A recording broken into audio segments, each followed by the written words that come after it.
show up. Does everyone know? You are muted. Does everyone know everybody here? Have you? Okay. Then let's do a few introductions. Start with you, John. Tell us a little bit about yourself. Well, I am John Hoy. I live just west of Post Falls.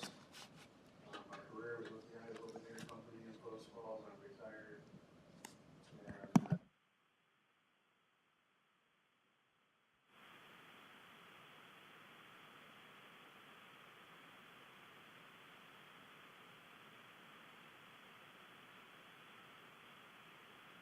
And I'm Sherry Zao. I live south of Kootenai, and I've been on the commission for 2 years. This will be my third year. The terms are for 3 years at a time.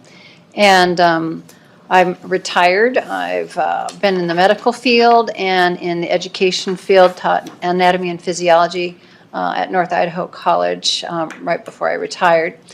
And have been involved in various organizations here, been on one other commission, and the Alternative Forms of County Government Commission, Study Commission, as well as I work with AARP tax aid people. I was telling you about that. And then I also volunteer and do SHIBA, which is Senior Health Insurance Benefit Advisors, Medicare. So I do that in the fall, winter time, and then I do the AARP tax aid in the springtime. So that's me. Tamara Bateson, obviously one of the newbies. I am a stay-at-home mom, homeschool mom, but have been pretty involved in politics here for a few years. I also served on the Optional Forms of Government with Sherry. I'm on another county advisory board as well. I'm on Noxious Weeds, and I do a bunch of other volunteer work throughout the city and in various political organizations and churches and things. So just happy to be here. Victoria Slater. I live in Coeur d'Alene. My husband and I moved here 14 years ago. Love it. And we worked in the Hollywood film industry. I'm retired now. And just looking for ways to serve our community. well, I'm Terry Harwood. I moved here in 1952 so my dad could avoid the Korean War because he'd already fought all across Europe, so he didn't want to have to do that too. So moved here in 52, grew up here, went to college at NIJC, and graduated from the University of Idaho with a degree in engineering. And I worked for the U.S. Forest Service during that period of time as a technician and surveyor, so they kind of put me through school. And then the Forest Service transferred me all over the United States. And I just worked my way up. I lived in St. Mary's for 5 years, stationed there, stationed in Boise for 4 or 5 years. And then I was stationed in Washington, D.C. with the Forest Service as Chief Environmental Engineer, and the Secretary of Agriculture asked me to put together a program for the Department of Agriculture. So I got mixed up in that, worked in the White House, and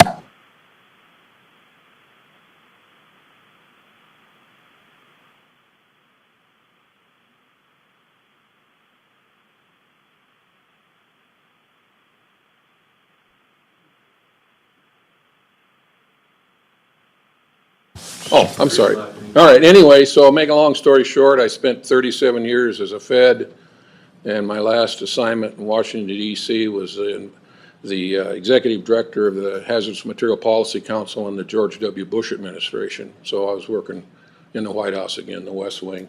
Retired, came out here, had bought land north of town, and was only retired a month, and the Forest Service hired me back as a consultant, and then eventually the Coeur d'Alene Basin Commission, I don't know if you folks, some of you know about it, but it's the 7 government organization that's managing the Superfund cleanup for the whole, from Lookout Pass to the Columbia River. And they asked me to take over their executive director position, and I just retired from that to the 1st of October. So I spent 37 years as a Fed and 19 years in the Basin Commission, and Leslie put the arm on me. I put the arm on her, and she took over the Basin Commission for me as the chair of that commission. So she turned around and put the arm on me to try to help out here. And I need to stay busy and stuff. I am, just for everybody's information, I do chair the Four Counties Natural Resources Committee that's made up of just,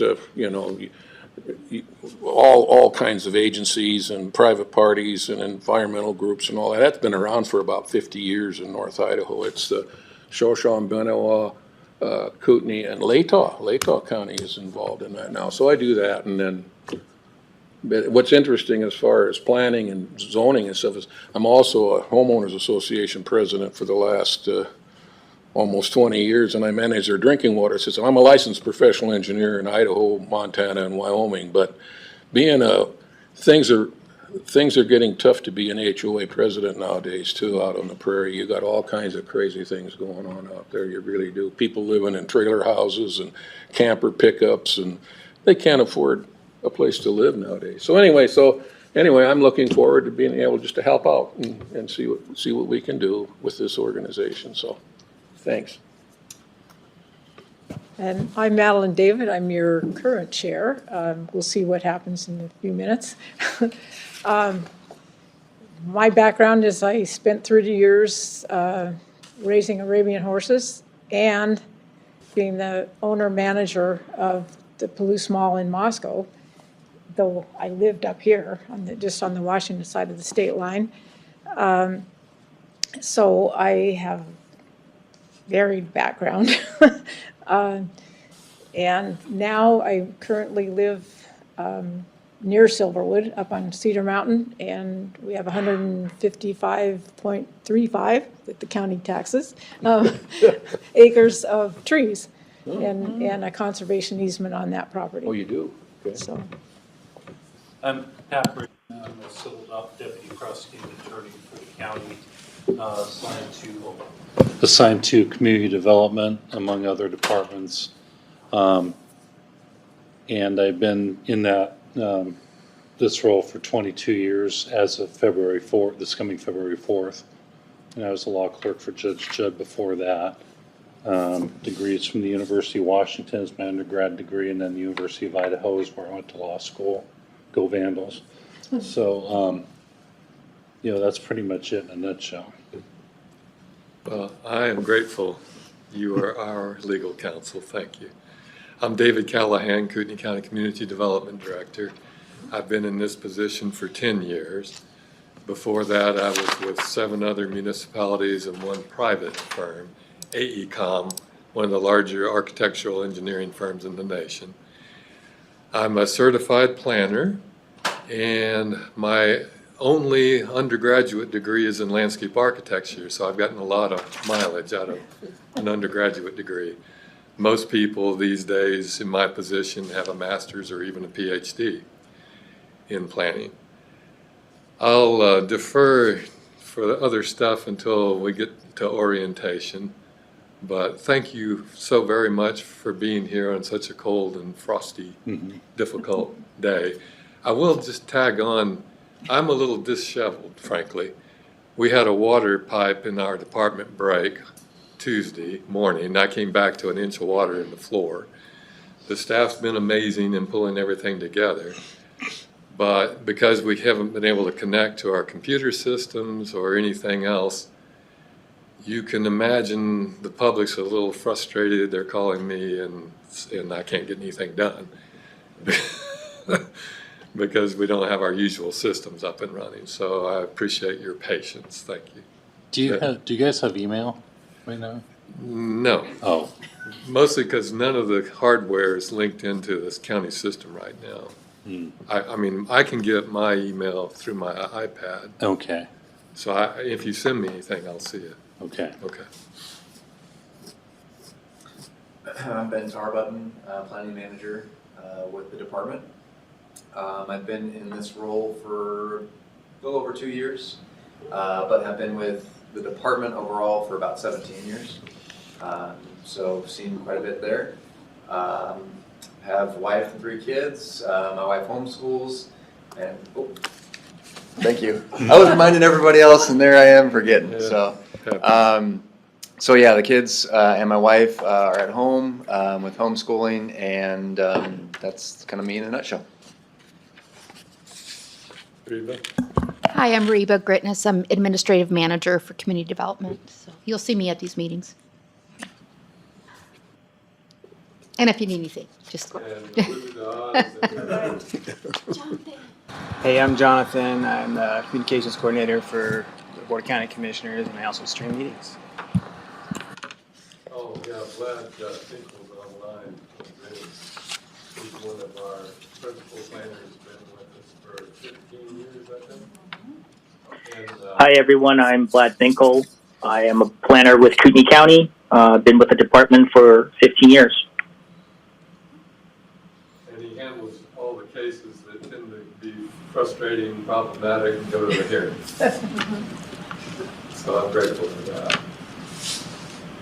And we have one commissioner missing, so if he shows up, we'll get him to introduce himself. Yeah, that's Leander Lee James. He's an attorney with James Vernon and Weeks here in Coeur d'Alene.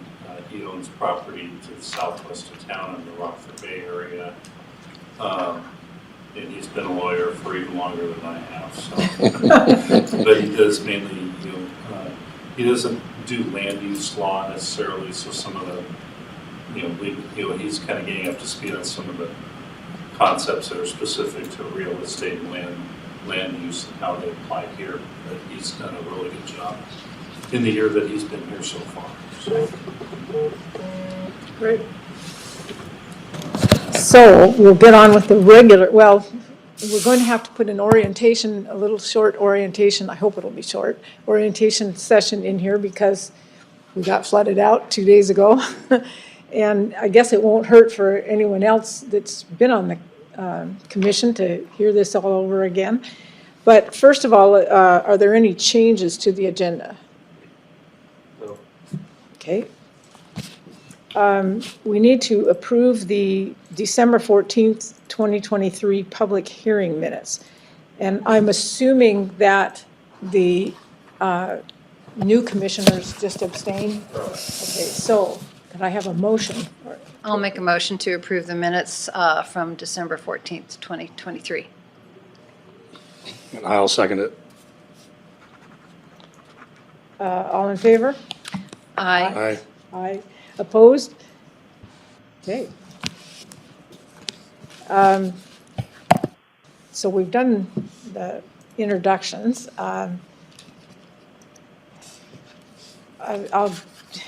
I have never done the orientation before, so, okay, if you want to do that.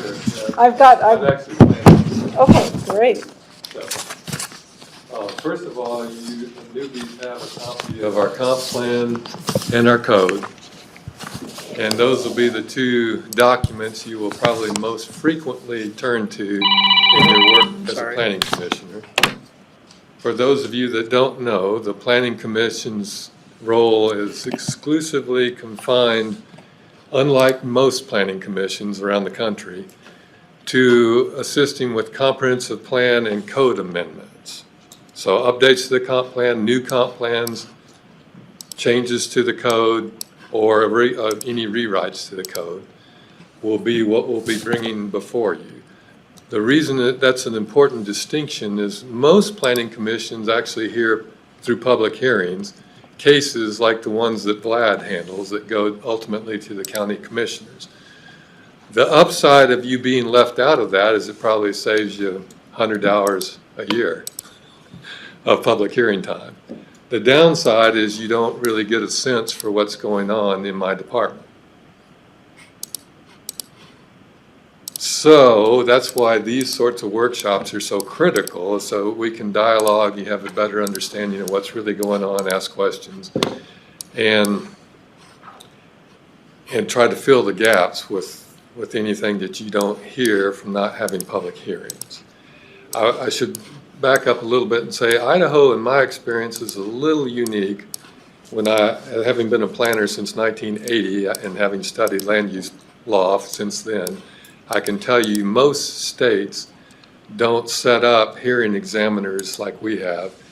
Most states just allow the planning commission to do the public hearings, and then it goes right to either the city council or the Board of County Commissioners, whichever applies.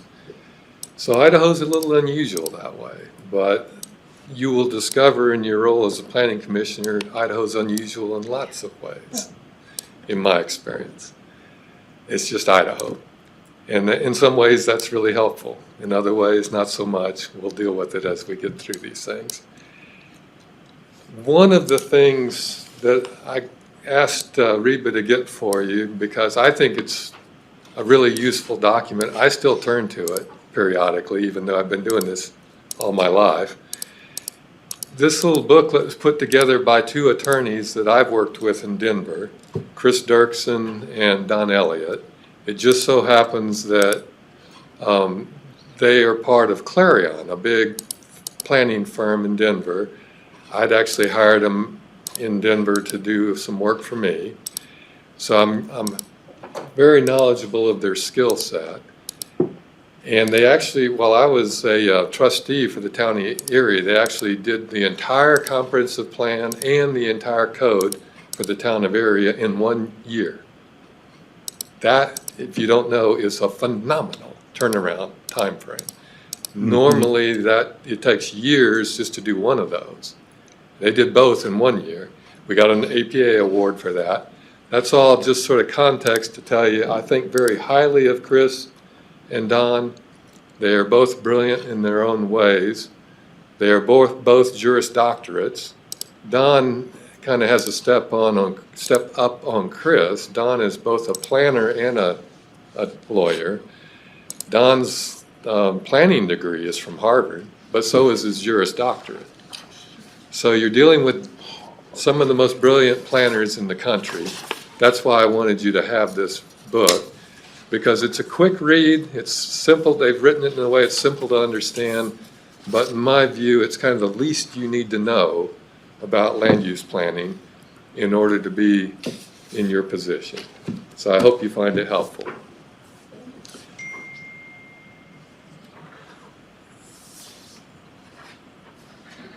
We will, in the next few minutes, start going through some of the hot buttons that I think are really critical for the Plan Commission right now.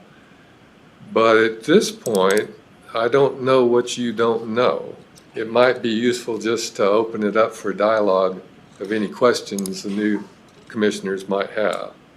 I guess one of the things, have each of you done the link to the open meeting law stuff? I think Jonathan said he's sent. Jonathan, did you send them the link for the open meeting?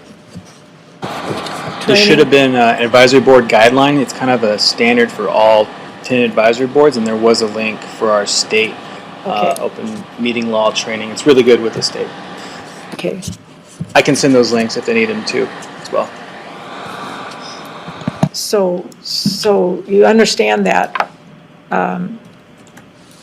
one of the implications for that for us is that no more than 3 people can serve on a subcommittee. Another implication is you can't have individual discussions that then go down the line and down the line and down the line, and thus you're having a meeting, even though you're only talking to one person. It doesn't mean you can't talk to each other, but you just need to be aware of how many people are in the group you're If talking there's to. more than 3 of you, we need to post a public hearing. Yeah, so Right. in this organization, then it's 3. Yes, sir. Yeah, okay. Right. Yeah, see, So that 3 we or don't have a more. quorum. I had 4 in my organization. Right. All right. Yeah, difference, okay. And this applies to talking on the phone, it applies to emails. You don't want to be discussing the things that come before us with each other more than, I mean, you can. More than 3 of More you. than 3 of you.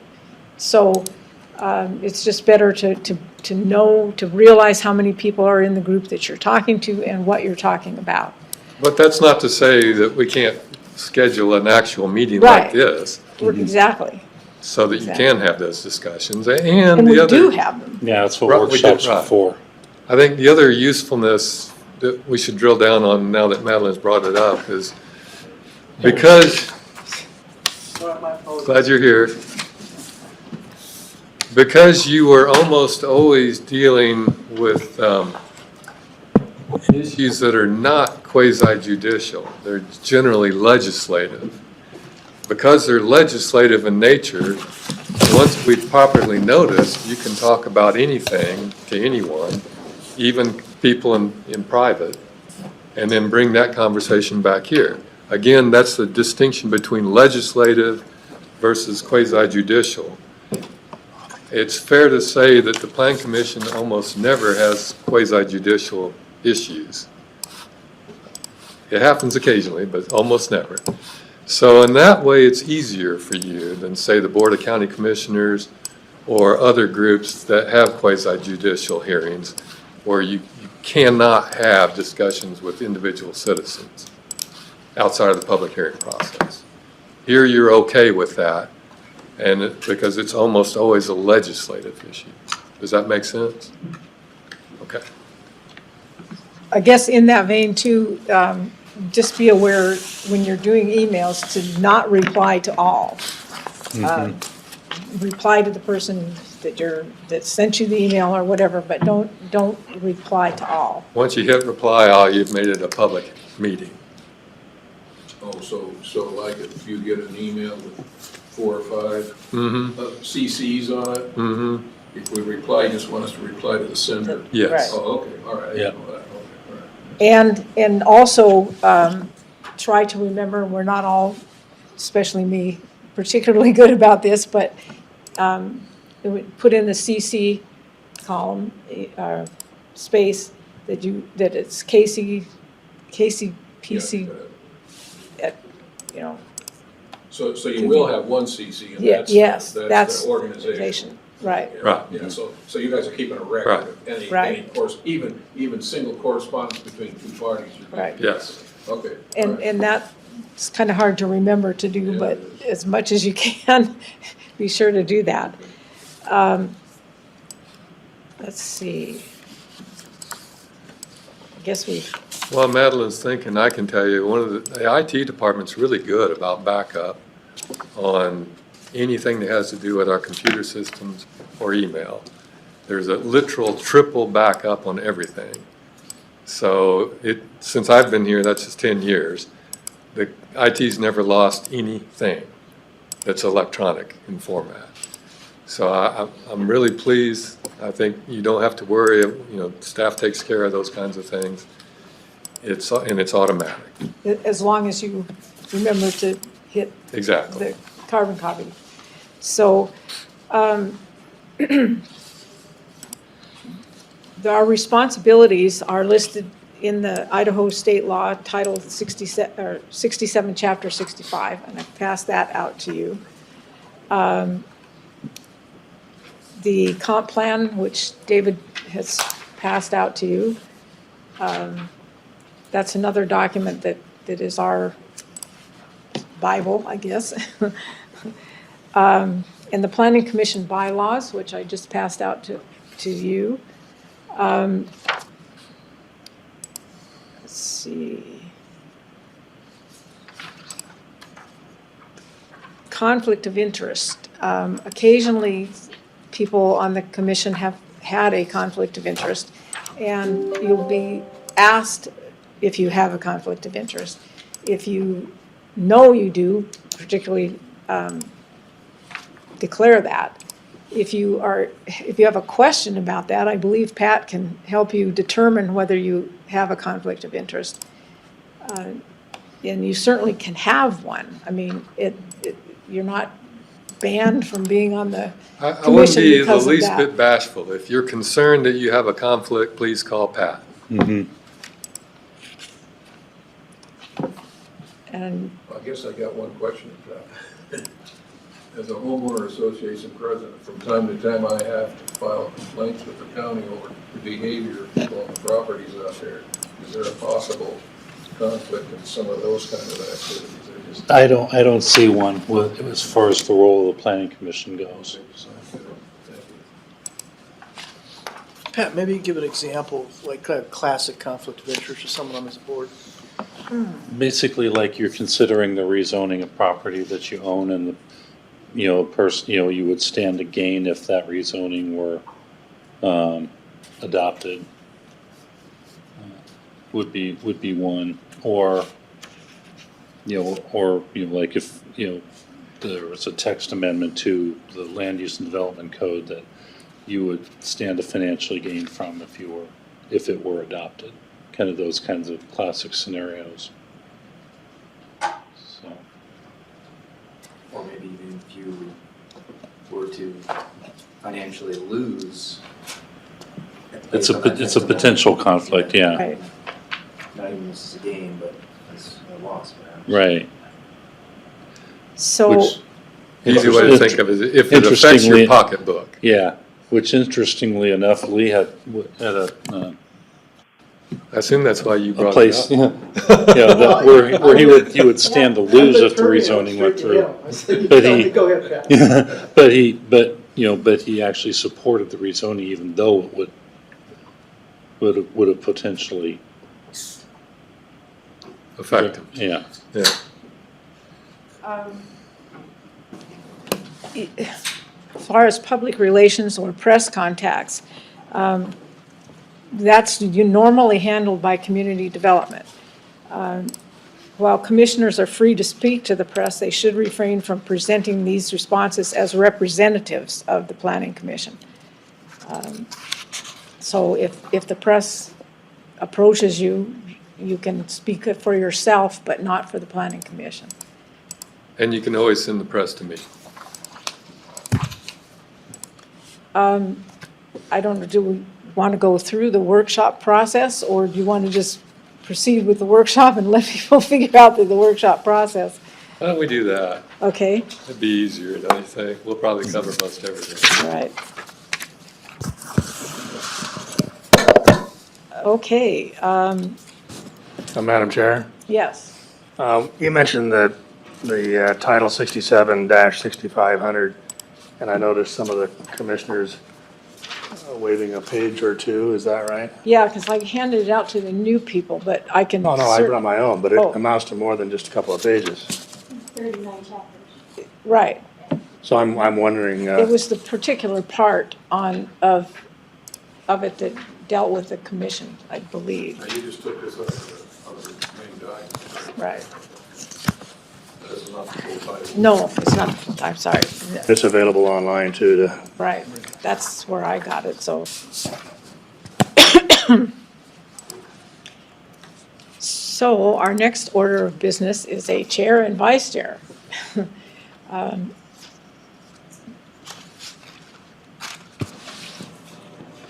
I guess I will volunteer to be chair if you want to elect me. But ideally, the vice chair would be someone that's had at least a year's experience here and could shadow the chair for a year and assume that chair position next year. That would be Lee or John or Sherry, if Sherry were to reapply at the end of, because your term ends this year. Yeah, this is my last. Failing that, we might have a brave new member that wants to take that on. So we need to have some motions for chair and vice chair. Well, just let's have a discussion about what. Well, I'll nominate Madeline for chair and John One for at a- vice One at a chair. time. I second that. One at a time. No discussion. One at a time. You nominated Madeline for chair, And right? you for vice chair. Oh, you're gonna keep, you don't want to amend your motion to just one? Just Madeline? Which No, you want? I'm good. I have a question about that, about the process. Does being vice chair mean that you're like, at least with air quotes, automatically in line to become the chair? No. It's not Not automatically. necessarily. But it It's would be just nice. typical and usual. You can say no when it's time to move ahead. Okay. But you got nobody to second now. Well, I guess we have all of our new commissioners. He already seconded. I second it. So You're was your second. motion for both, was your motion for both or one? I mean, your Motion was for both. For, I move that You are chair, and I move that he is vice chair. I second. And it was seconded. All in favor? Aye. Aye. Opposed? I abstain. That's the most efficient election I've seen. Thanks, You're right. Kevin. Yeah, wouldn't it be nice if they were all like that? Right. Okay, so I guess we are on to the code amendment to address serial minor subdivisions, unless you want to move the next one up first, the comprehensive plan update Okay. funds approval, if that's. Are you gonna be okay with short. flip-flopping it? Because we could get that out of the way pretty quickly. That's what I'm thinking, Okay, and then spend more time on the other. right. The, let me give you a little comp, plan background, and then I'll tell you where we are with the new county commissioner's approval of a new budget for an update. Our current comprehensive plan was updated in just 3 years ago, and that was truly an in-house editorial exercise, where the then planning commission and staff went through the entire comp plan. We removed, if I remember right, some 230 goals and objectives because they were superfluous, overlapping, poorly worded, pick something, it was there. It really was doing work should have been done a decade ago when we first adopted the 2010 comprehensive plan. But nonetheless, it was a useful exercise. We have a better comp plan today because of that. It's more useful, more efficient, more effective, but it's still out of date because at this point, all the data in the comprehensive plan dates back some 15 to 17 years. And those of you that keep up with these things know we have 43,000 new people in the county that didn't live here when we first gathered the data for the current comprehensive plan. So obviously, those people are not represented. And there's other issues. Conditions have changed pretty significantly in the last 15 years. We've become one of the fastest growing places in the nation and in Idaho. And the complexion of our community has changed. The kinds of people moving here have changed. Everything is a little bit different from when our comp plan was first done. So I was grateful the county commissioners were willing to entertain the idea of a new update. And Commissioner Matari really took the bull by the horns, got it in front of the board. And last week, they approved $58,000 of new money that I can use to hire a consultant to help us actually do a new update where we will revisit all of the data and then work with the community to make sure the community actually endorses what we're learning through all of that, and then make adjustments in any goals and objectives that we need to do.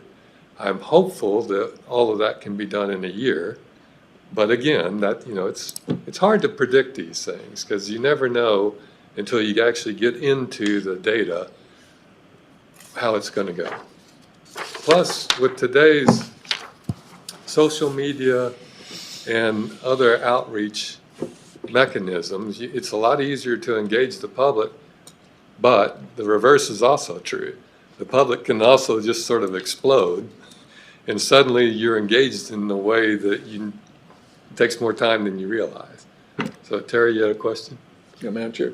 The question I had is, of course, doing a lot of consulting work and hiring consultants. Is 58,000 going to be enough, you think, or? Only for an update. If we were Yes, doing a okay, new comp okay. plan, it'd be $250,000 to $500,000. Yeah, that's okay. All right. I was wondering about that. because We had that discussion with the board. Okay. They want to really drill down on the data and then work from that first, and I'm all over that. That's Well, an if you're improvement. convinced that that's enough, then that's fine with me. It's a very useful step in the right direction, and I think the other answer to your question, and I'll get back to other questions, is you wouldn't necessarily know. We the county are spending $30+ million on a new justice center. Some of that's gone really well, some not so well. The budget's a little iffy. I don't want to push the commissioners for real money while we're spending real money on that new facility. the timing's just not quite right. So the methodology is to put the money into studies that then we would use to update. And by studies, I mean data updates. Data, that's what I mean. Data So like that population and housing, hardcore and data. things that are sort of unarguable, if you Right. will. The math is the math. Yeah, that's what I mean. What we extrapolate from that is all important, and that's the part where we really need to work with the community to make sure that our current goals and objectives represent what the data is telling us, and that we fill the gap where it's not. So do we make decisions as to what data we want to get, or are you going to tell us what data we need to get? Both. You Yeah. tell us and then we decide? I know some things that we absolutely have to do, but you can always tell me some things that you think we need to do. So what part do you envision this commission playing in this? I want to talk to our consultants first, have that conversation, get back with you to answer your question. But typically, we would have this sort of workshop only for a comp plan update, just so we can drill down in detail, step 1, step 2, step 3, and so on and so forth, and so that you feel comfortable with that. Do you yet have a consultant in mind? SCJ, the same one that did the Cougar Gulch rezoning and the tribe rezoning, because they're convenient, they're knowledgeable, they have people right literally next door. He has, And they're local. yeah, And yes. he has it listed here on this piece of paper here, what the cost is that they project. Yeah, for that's actually, in your packet. You Yeah. can read through that at your leisure and get a pretty good idea of what we were hoping to accomplish with the board's approval.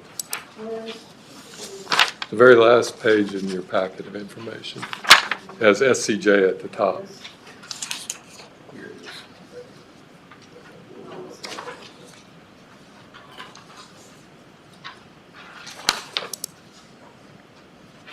Well, that's, as far as I'm concerned, that's good news. And by comparison, I have a cohort in, that's been asking for a parks master plan for 17 years, and it hasn't been funded. So I'm grateful that the board's willing to do this.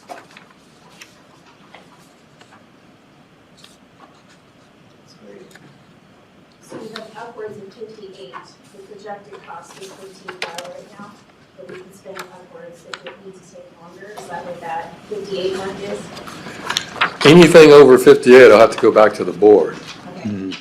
with, but at least we've got that much covered at the moment.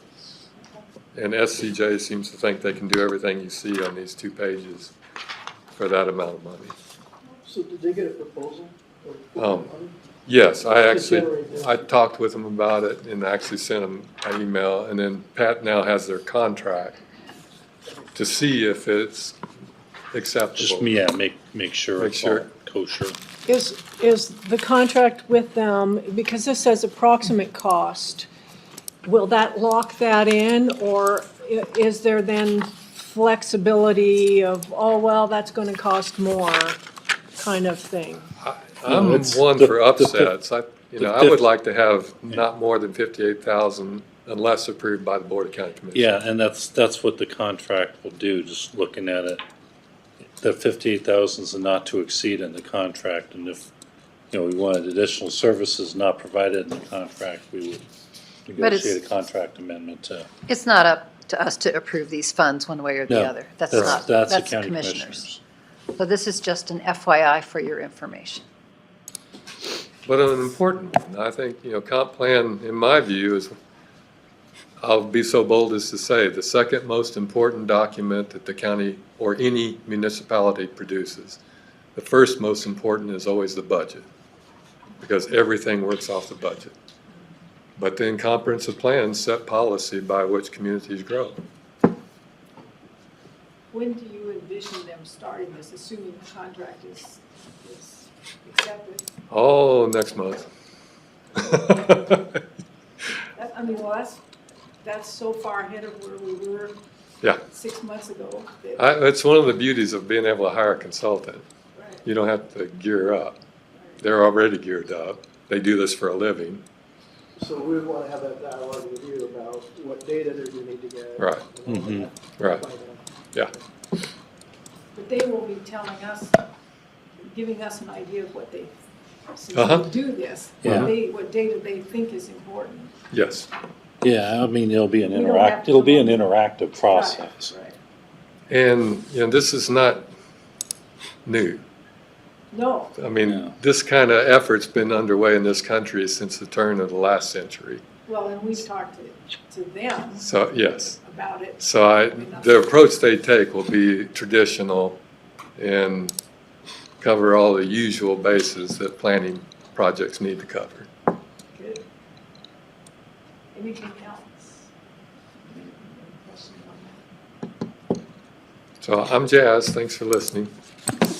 And Moving on, they'll use the old comprehensive plan as their foundation. starting point, Yeah. right. As updated. Do you want to take your last item next, or is that a longer one than? Oh, the code amendment, the Yeah. tribe, yeah, that'd probably just take 5 minutes, maybe 10 at most. That is this one that says ordinance number blank, and it's only 2 pages with signatures in the back page. What the context of this is, the tribe asked for a rezoning of all the land within the reservation that was agricultural and 20 acres or more, and all for the reason that I'm putting words in their mouth, and I'm trying to remember some of the exact detail, but it's really, first of all, you got to remember the tribe's a sovereign nation. That's the starting point. We have no authority over them. Where we have authority is that we zone the land that's within the reservation in case, for the same reason that we zone federal and state land, in case it comes out from underneath the feds or the tribe or the state, because the last thing any municipality should have is unzoned land, because that means anyone can do anything. So we automatically zone tribal land, whether it's theirs or not. But we also zone all the land within the reservation that's privately owned, of which there's a fair amount. And that I hope is obvious. That's just regular good planning practice. But the tribe asked us to rezone land that's both owned by the tribe and not owned by the tribe, but within the reservation. We'd been working on this for 2 years. SCJ actually helped us. We took it to the Plan Commission recommended approval, took it to the board. Board decided not to rezone anything that anyone didn't want rezoned.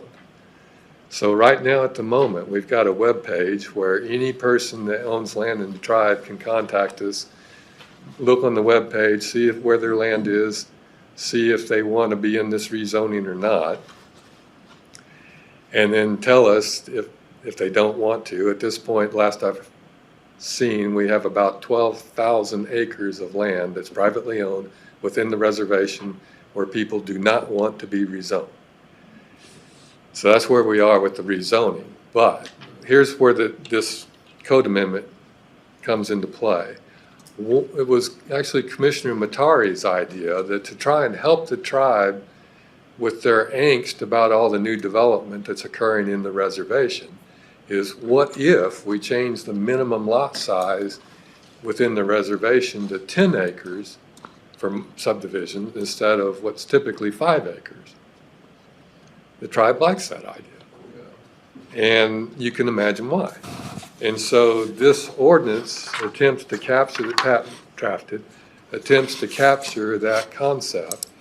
Interestingly, it's got something I've never actually seen before. There's no harm in it.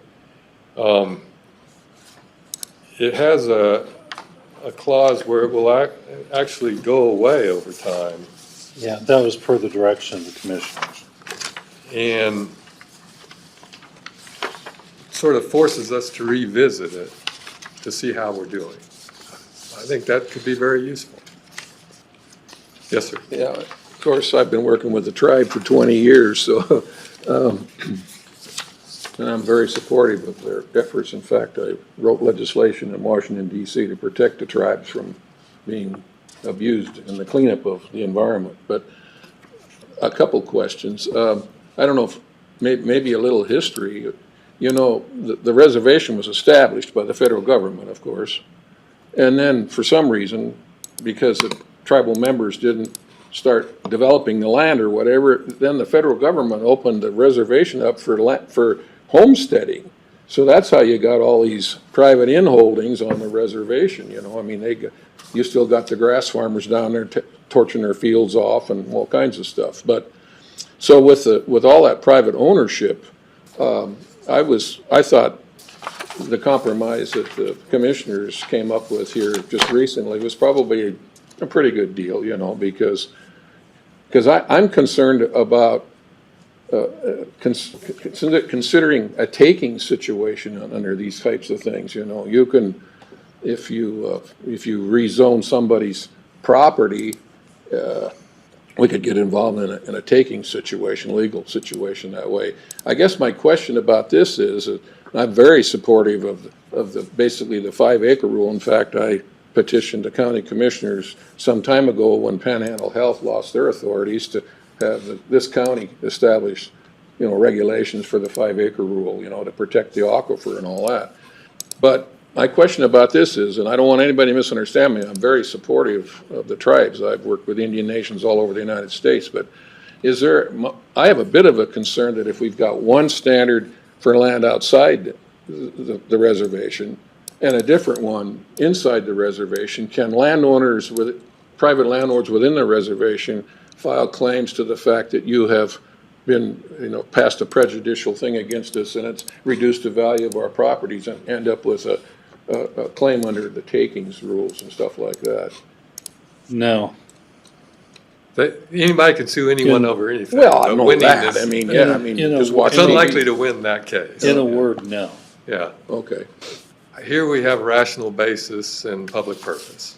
And Pat, could you maybe go through the takings, what taking, Oh, boy. Well, Well, I don't want to have to do that, but. I will just Yeah. say there is case law in Idaho and numerous other jurisdictions that says downzoning is not a taking. Okay. First of As all, long as you don't violate, you know, the floor that the U.S. Supreme Court has set up where, you know, there's still economically viable use of the property, you're not, you know, not condemning. you're not doing, you know, you're not taking away all use.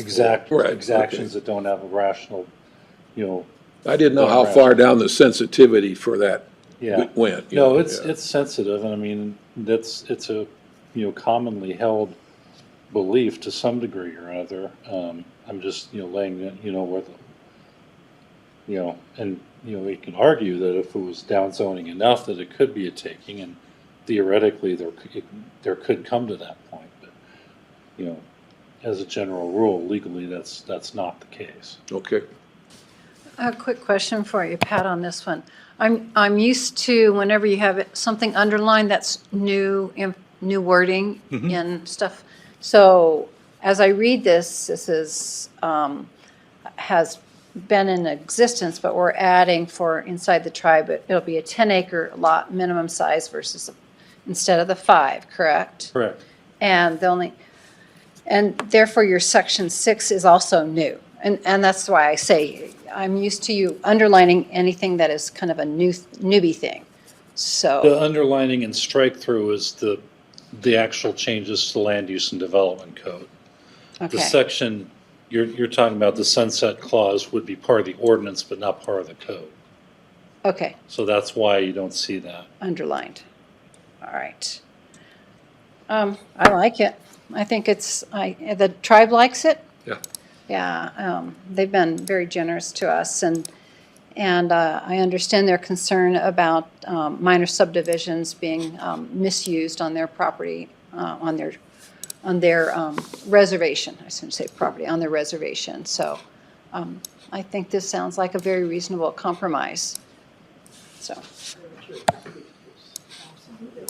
So I think I understand what's going on, but I want to put it out there, particularly for our new folks, and make sure I got it right. So the tension with the rezoning is exactly what you identified, this sense that it's a takings, even though it's technically not. It's not a takings legally, but that doesn't change how people perceive it. So that created a lot of adverse reaction from some people as to downzoning within the tribal boundaries. As a lead up to the tribe's request for downzoning, there were several, particularly during the COVID era and shortly thereafter, there were several minor subdivisions that it started to explode down there. Up north, it's pretty much built up. So developers moved south, and a lot of the farmers saw an opportunity to sell their money and to create development down there. So the developers went in and they were creating these, not going with the major subdivision, which there's an argument that they should comport with that, and they use these minor subdivisions to sort of amalgamate essentially a major subdivision. The tribe opposed that, and so as a matter of reciprocity, the county would present these proposals for minor subdivisions to the tribe, and the tribe was, I think, categorically denying them. Now, if I have it right, there's no reciprocal rule that requires the county to follow what the tribe would do, but that's sort of been the history and the relationship between the county and the tribe to get along. So that sort of brings us to this point where this whole tension over this zoning issue that the county commissioners are striking a compromise on. And part of the compromise was what was just referenced is the opt-out provision, that it's all going to be rezoned as agricultural unless for 20 acres or more unless you opt out. Then you have a certain period of time within the opt-out. And so essentially that's going to allow all the people who want to develop their land into subdivisions and all, they're going to opt out. The tension still remains because the ones that have opted out are the ones who want to build subdivisions. I know this because I live down there and I got neighbors these are a lot of the farmers that want to sell out and and retire, and I understand that they want to sell to developers.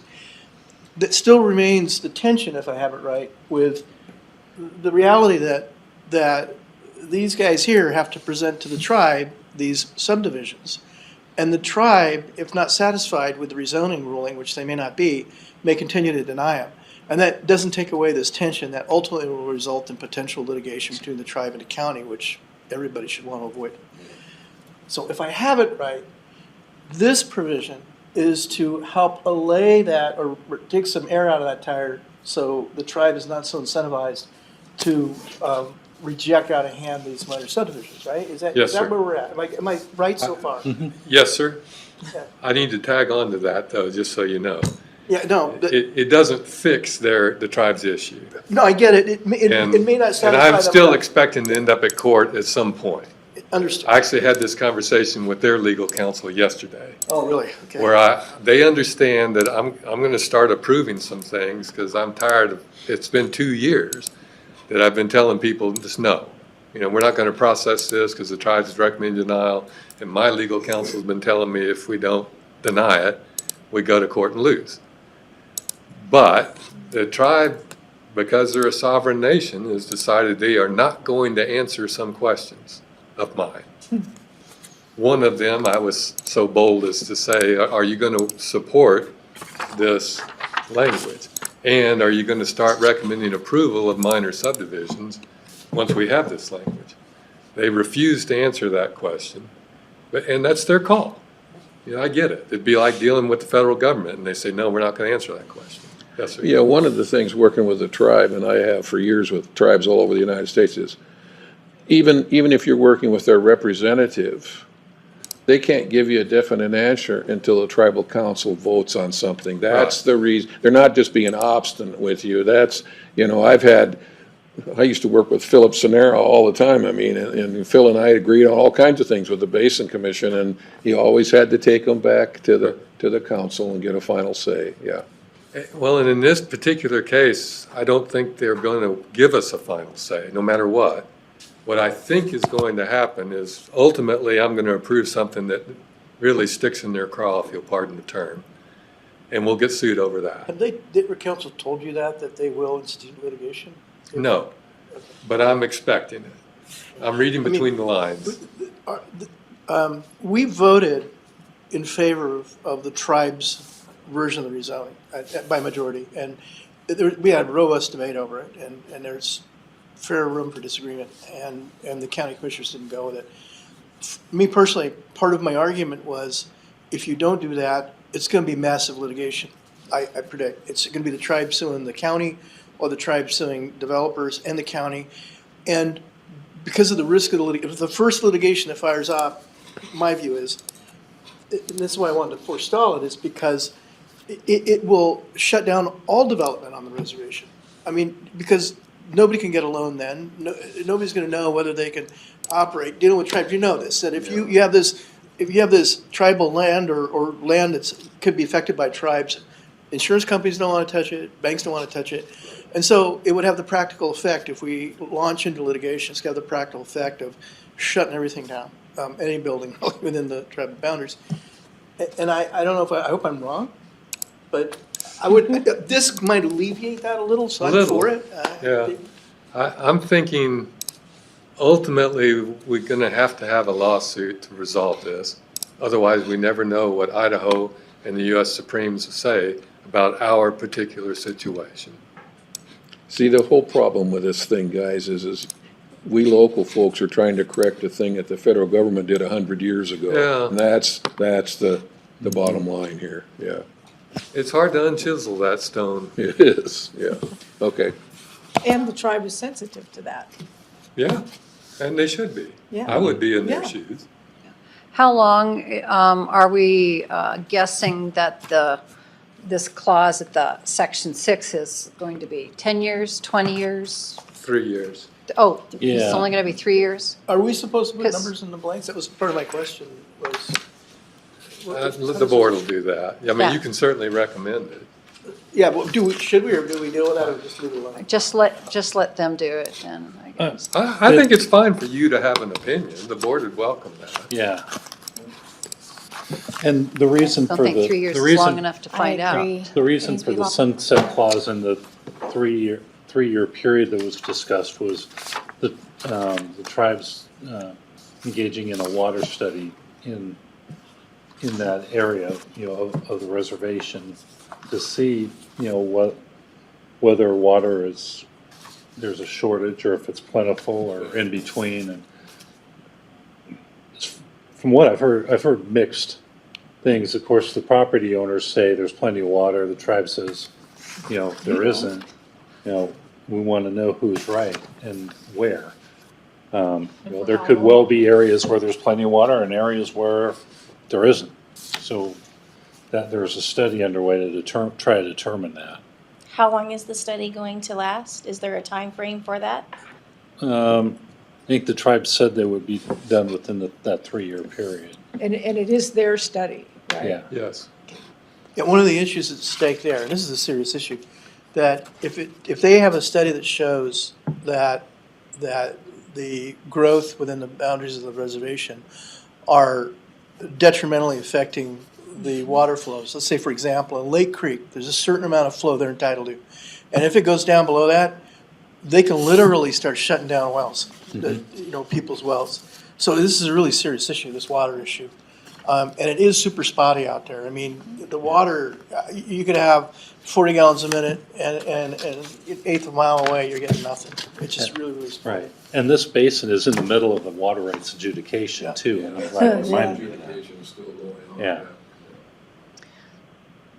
So, yeah, and the tribe's water, the water rights that, the tribe has that are recognized through this adjudication, trump everybody else, including the federal government.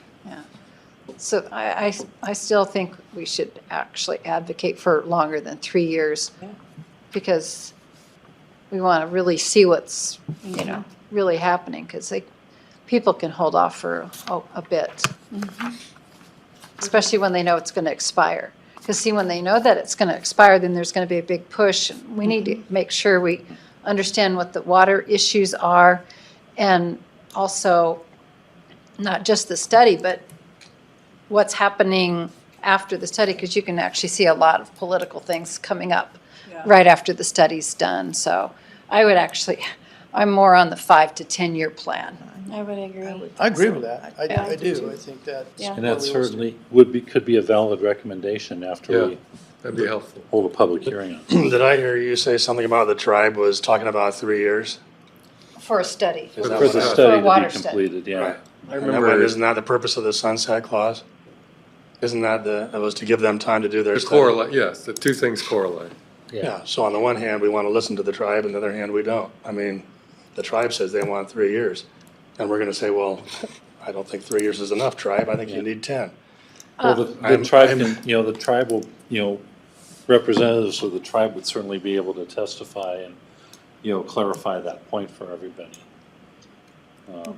But I- Because was it that we chose 3 years because they wanted that, or we chose 3 years because we thought? Nothing's been chosen yet. Nothing's been chosen, yeah.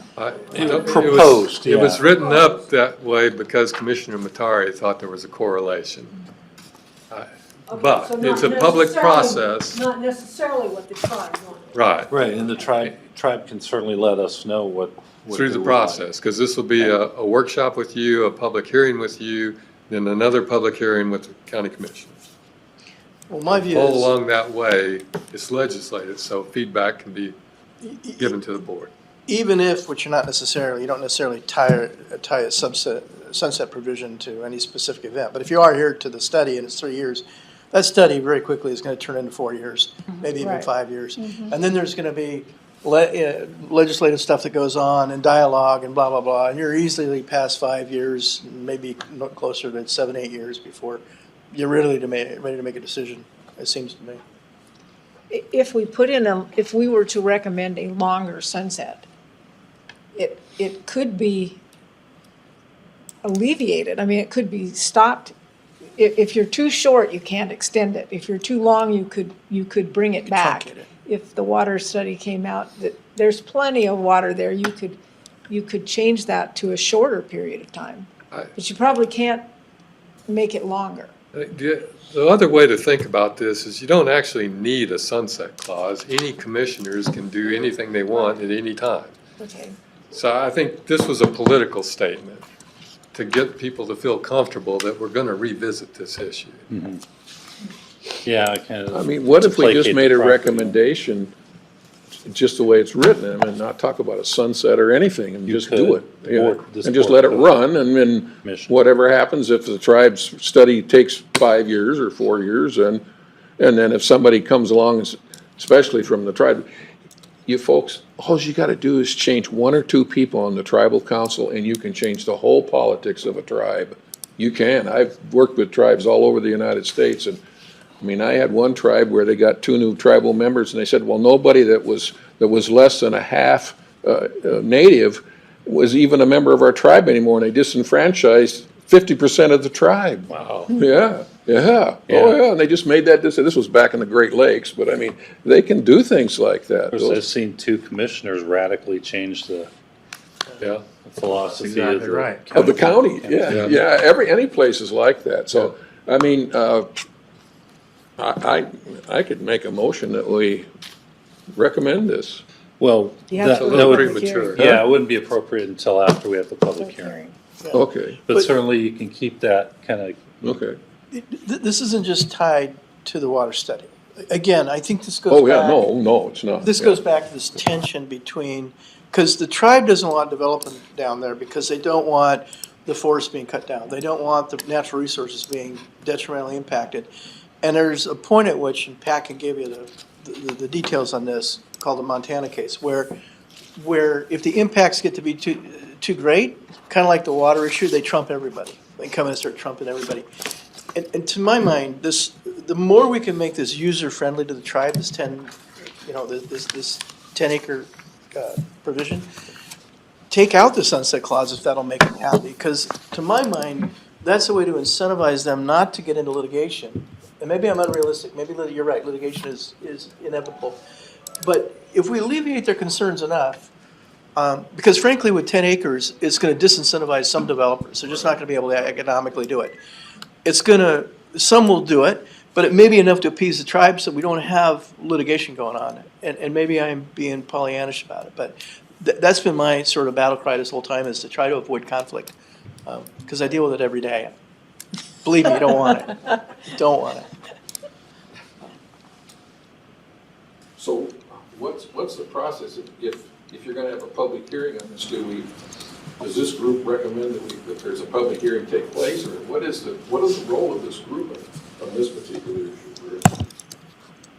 It would be to schedule it, to send it to a public hearing, to our public hearing, and then whatever we advise goes to the Board of County Commissioners for their public hearing. So there's But two how- public hearings. There's a public hearing Yes. for this group, and then, of course, I know that Yes, the county, Right. the Commissioner. commission has to have public hearings. Right. Okay. In the meantime, we discuss, are we for it, are we against it, should we make revisions to it, should we take out the sunset clause, stuff like that. We've already had a public hearing on this already once. No. Right? No, No. not on this particular. Not on this one, Not but on on the Coeur d'Alene's Right. request. On the On their- rezoning. Right. Yeah, on their rezoning request, and so Right. that's, Yeah, this will run a separate path. yes, And- but and that's what I'm saying, we've actually, already had I a mean, public just hearing remember, about the board the issue. reserves the right to but plug not in this whatever they particular want Right, Oh, yeah. right. into an ordinance. Right.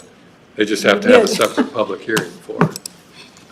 So, do you envision a workshop and a public hearing, since we are pretty much in agreement, just scheduling a workshop on that and going to a public hearing, or do you want to just go We straight to a could go public straight to a hearing? public hearing if you're comfortable. Yeah. What's I the think consensus enough of here? the questions would come up in a public hearing process that would fulfill the needs of a workshop. So I can't think. It's pretty simple. I don't know. Yeah. What else do we need to workshop on? Right, We just need to fill in the blanks if we're gonna fill in the blanks. Right. Which you could do at a public hearing. Yeah, I'd be in favor of taking out the sunset provision, I have to think about what you put in there. okay, so I guess we schedule for a public hearing. Fine by me. Yeah, I like that idea. Okay, thank you. Pat, on this other blank up here, the subsection B, what's going on there? What's the concern, or why is it left blank? That this won't go into effect until, Oh, that would be for just basically, whenever it's adopted, I just put in that's why I left it blank. It would just be basically, we would put in the date of adoption. is there any, Or it could be even, does the date really matter that much? I mean, is there an issue about whether you do it sooner or later? Or? just, I think putting an exact date helps people determine whether they're vested under the prior code or if this applies to them. I think it just, So would that be something we would recommend, or is that something that the Board of that County would Commissioners would do? probably be, probably be something the county commissioners would just Okay. insert.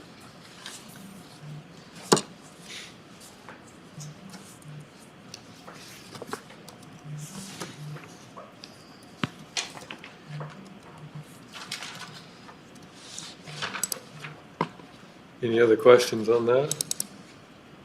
I don't have a question. I've got a point to make, and then I do have a question, I guess, but it'll come afterwards. First one is, I object to to Lee's comment that because someone wants to opt out of now here we are, I consider this beating a dead horse because the tribal issue has already been resolved.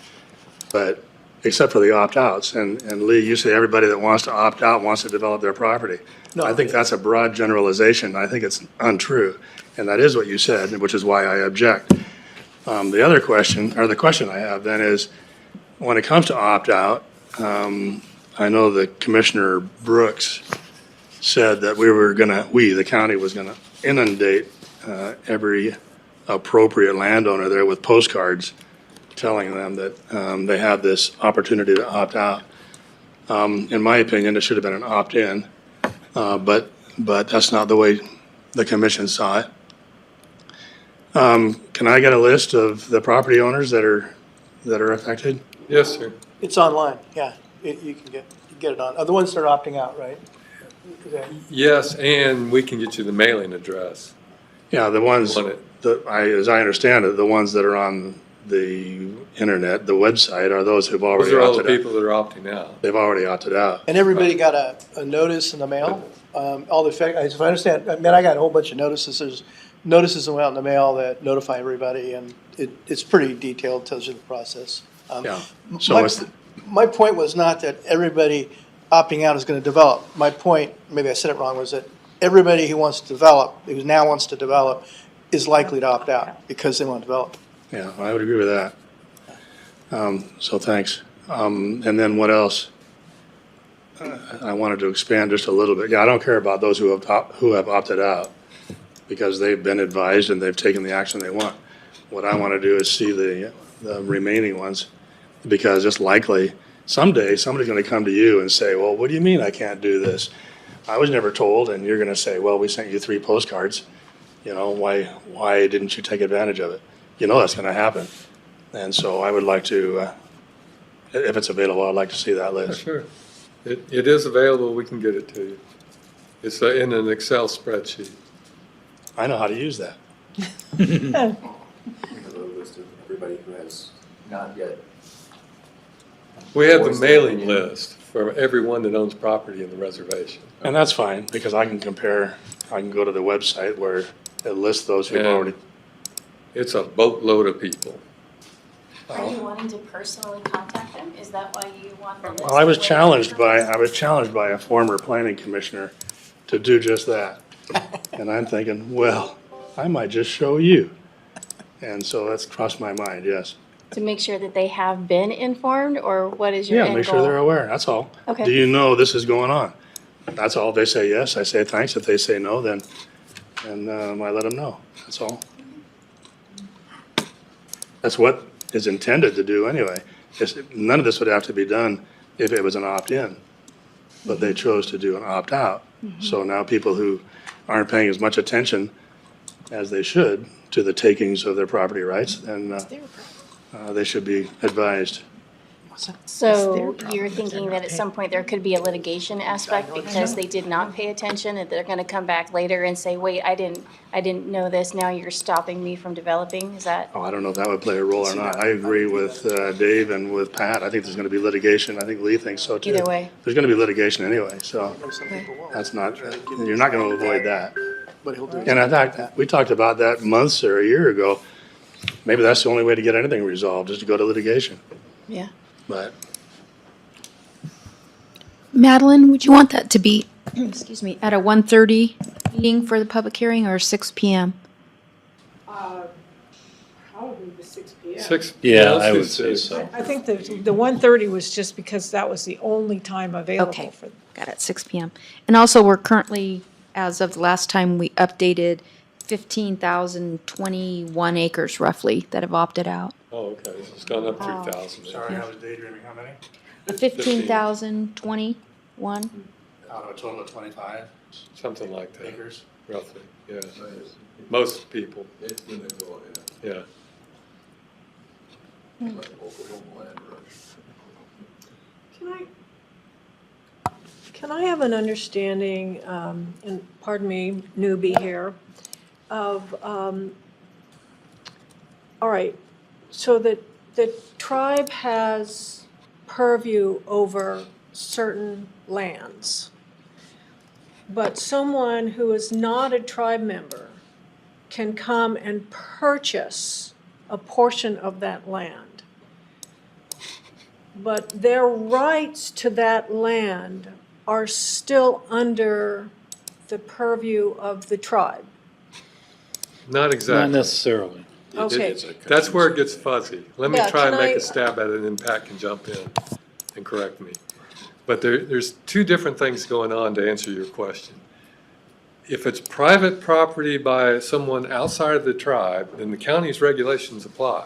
But where it gets gray is this 83 U.S. Supreme Court case, which says even though it's private land in a reservation, the tribe may be able to assert some authority if it affects their economic or other well-being.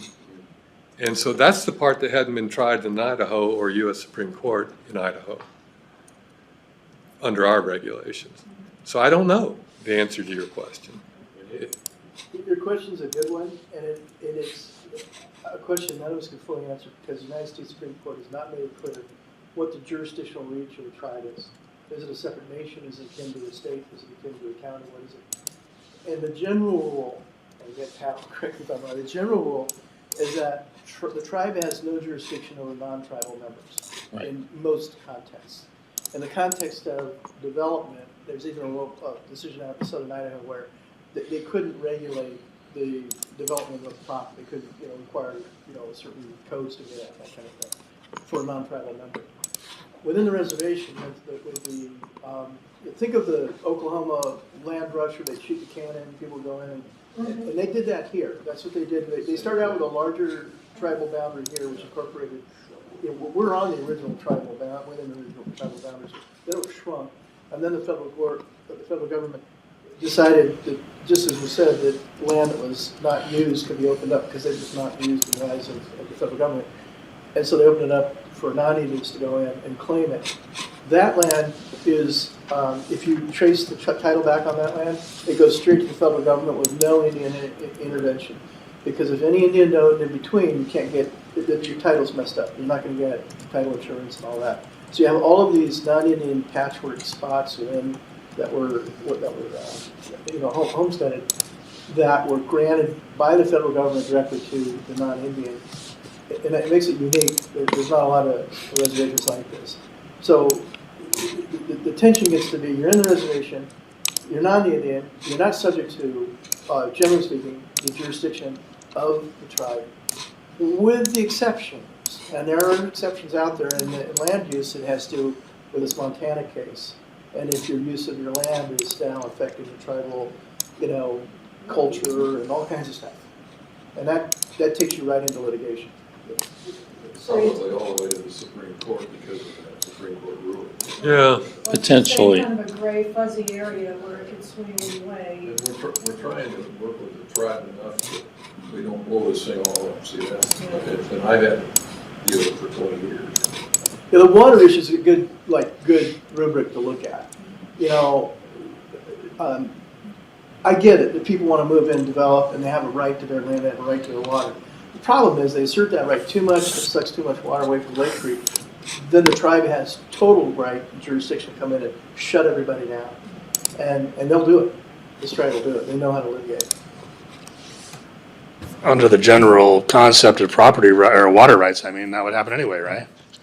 First in time, first in right. Yeah, which is why the tribe trumps everybody. Yeah. Under But Montana, even outside the tribe though, yeah. if I move in and I drill a well and I dry up somebody else's, then I don't have the water right that they do because they've been there before me. Is that right? Yes. Right. Let me broaden Especially in Idaho. Yeah, let me broaden it to the Montana case. Beyond water rights, there are effects on the land, the culture, that if they get stepped on too much, the tribe will have a right to start shutting things down, development and so forth.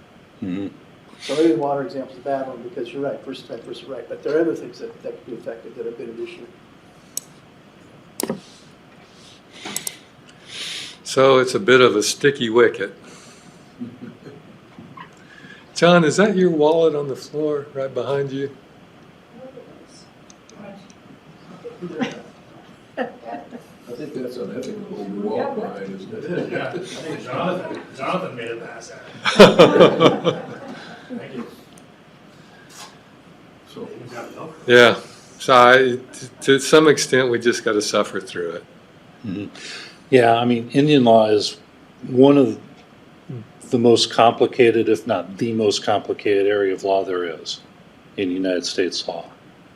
well, like you said, you pointed out, what's interesting with this issue is that the ownership goes back to the federal government on these lands, not the tribe. And so that's a big difference on this reservation as well. Yeah, that's the tension. You're inside the reservation boundaries. What rights, if any, does that give to the tribe? Particularly if you start using your land in a way that detrimentally affects the large tribal lands or trust lands, or two kind of different things. Or, let me get away from water.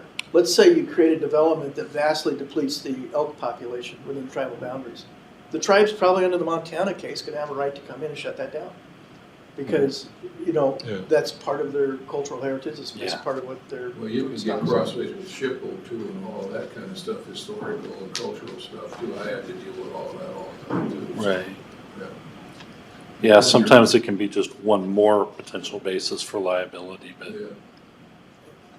yeah, the more any activity threatens, and this is directly from that case, if it threatens or has some direct effect on the political integrity, the economic security, or the health and welfare of the tribe, you know, then they would have the right to regulate, exercise civil jurisdiction over non-Indians within the reservation, even if they're on non-tribal owned lands. So. Pat, does that extend to, for instance, the social license to cut trees, to? It's beyond that statement. The answer to the question is, we don't know. I would think it It's would.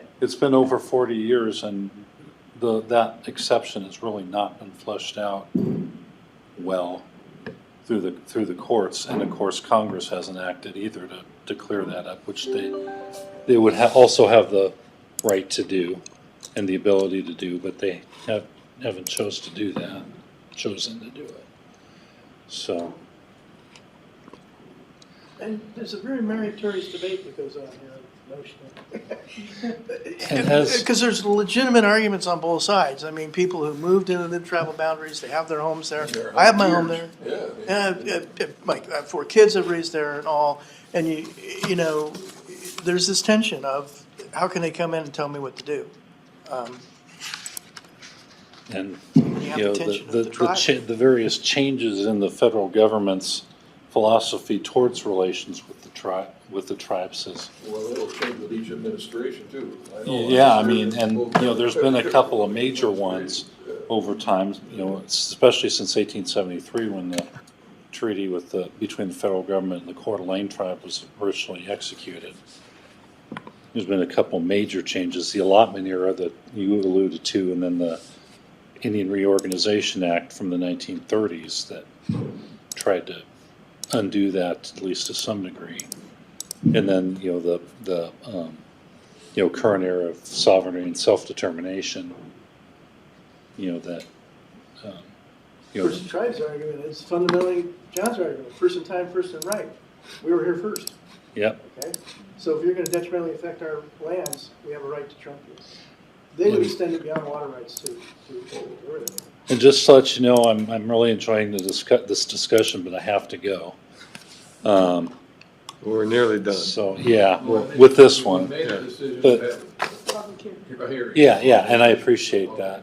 But I won't be around to address this number 3 on the agenda, which I think Ben can take the lead. David and Ben can take the lead on anyway, and Okay, get you thanks up for to being speed here, on Pat. that. Stay warm. Yeah, I'll try. I'll tell you what, balaclava and these gloves are really impressive. So what is this here? Got me through the below zero snap. Hooray. That's just a summary of the full thing, I think. Is this It's the same, just? it's in the packet they gave you. One's the ordinance, one's just what changes in the code. Yeah, Gotcha. you're welcome. Ben, you're up. And I just beg you, please try to find a solution for this upcoming issue, because it's been languishing for years, and we really need to get it fixed. Well, on that cheery let me give you a little context before Ben starts. It's fair to say when I started here 10 years ago that minor subdivisions were relatively rare. That was in part because we didn't have a consolidated code. You had to read 6 different codes to understand how to develop in the county. Subdivision law, zoning law, sign law, road law, it goes on. I won't bore you with the details. One of my major efforts was consolidate all that into one code, which we did in 2016. However, in 2016, we also did away with some things. The then commissioners wanted to make it easier to do minor subdivisions. So we did away with a couple of things and added a new clause into the code, which has created our own unforeseen consequences. The couple of things are, it used to be, before 2016, you could only do minor subdivisions if your land was next to a highway district, publicly owned right-of-way. 2016 changed that. So Repeat that again. you could only do a minor subdivision pre-2016 if your land was adjacent to a highway district public road. And just for your benefit, minor subdivisions are 4 or fewer lots. Major subdivisions are for Thank you. 5 or more. Thank you, Ben.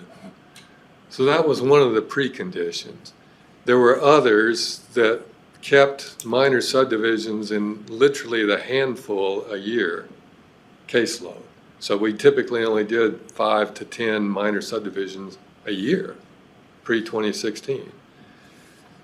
2016, we allowed people to develop away from highway district roads, use only fire district road standards, and Ben will go into some of the details in a moment, but that opened the barn door so that we started getting, depending on the year you look at, many dozens of minor subdivisions. Yeah, I think. Can I ask why that change was made? It was a political decision by the then county commissioners. It was under the auspices of we want to protect mom and pop and make it easier for them to subdivide. I don't even want to go down that road. Okay. Contact me privately and I'll give you my own opinion. Mom and pop can be crooks too. Well, I would argue there are no mom and pops like there used to be. But set that aside. I mean, it's largely irrelevant. The commissioners every set of commissioners have the right to do this sort of thing, just like on any given Sunday, if you'll pardon the old phrase. Things can go haywire in the NFL. So, or not. So 2016 is the pivot point where things changed dramatically and we started to get enormous numbers of subdivisions so that we have a group of planners that's basically all they do right now. I mean, at one point we had over 100 minor subdivisions in the mill. Yeah, I think 2021 is our peak year for projects, and we had, I think, 125 applications for minor subdivision alone. And like David was mentioning, 2016 before, we have 10, 15, kind of thereabouts. So it just gives you a sense as to the increase. No, you had to review all of those They're all applications. administrative, Yeah. but in-house. Yeah. It still takes time and money. Well, and of course. process. Oh, yeah, no, I understand that. But I mean, And one of the issues that Ben's going to go into is these, what we call serial minor subdivisions, where you load one subdivision of 4 lots right next to another one, right next to another one. It's effectively a major subdivision hiding under the guise of minor subdivisions. But when you do that, you don't have to meet road standards and other things that create some wonky development. So that's why, as Pat says, we've been trying to drill down on this for over 2 years. I will tell you, it's been a tough nut to crack.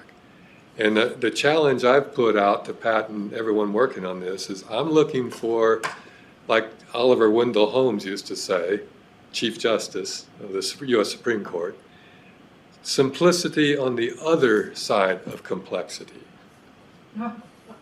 Meaning we're accounting for all the complexity. We haven't gotten there yet because it's a tough nut.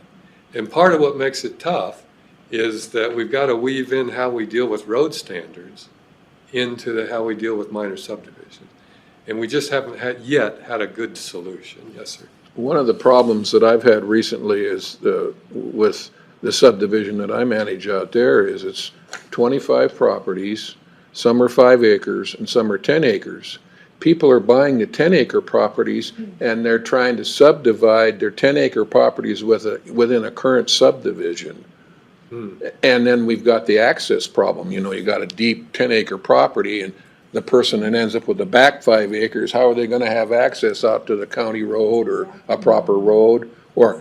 And they wanna come and hook onto the water system I manage and they say, you have to give us water. You don't have any right not to give us water. Well, I've dealt with that, but I mean, the point is this is not necessarily a these people are trying to re-subdivide existing subdivisions as well.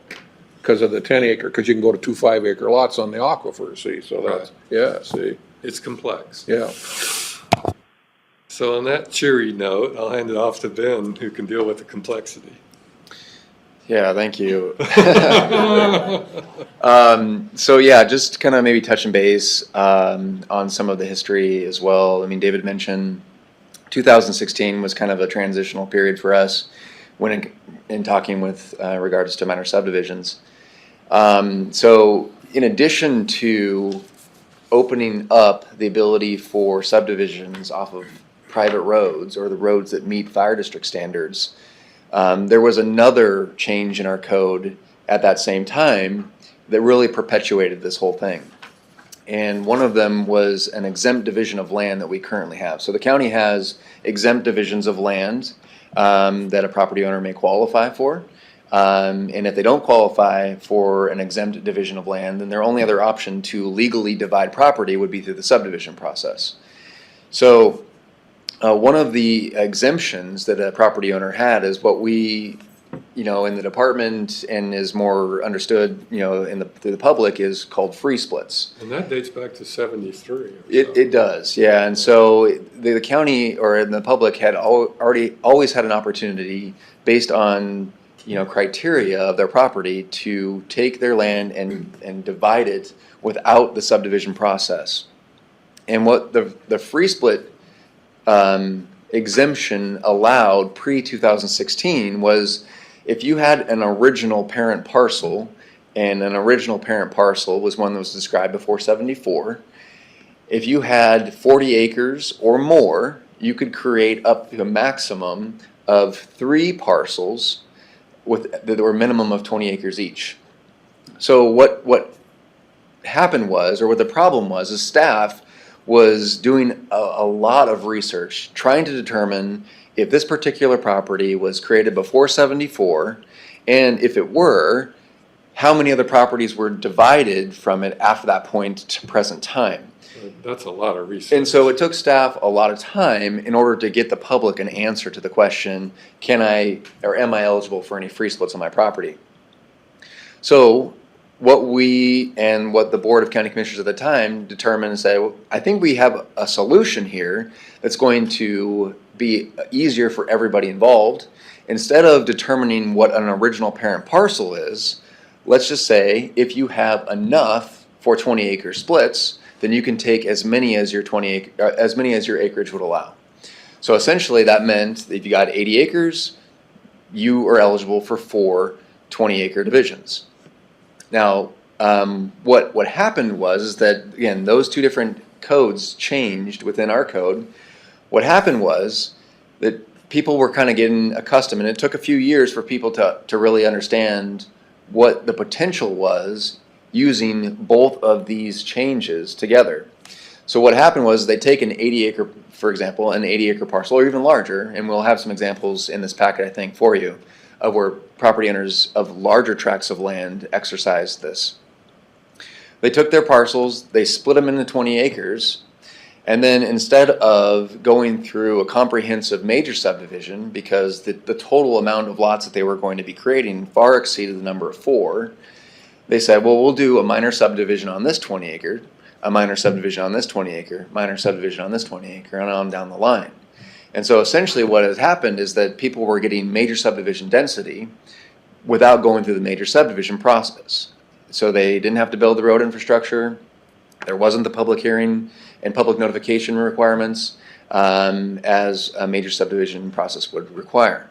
And again, I don't know if you guys have this here, but this is kind of just a synopsis and some of the history of what we're experiencing. And so if you want, David, or I don't know if you guys all have it, you can see it there. Here's an example. This is actually a property within the tribe. And so, Commissioner James mentioned this, that about, a little over 2 years ago, 2.5 years ago, the tribe, as again, everybody in, it seemed the country was interested in moving to this county over COVID and so on.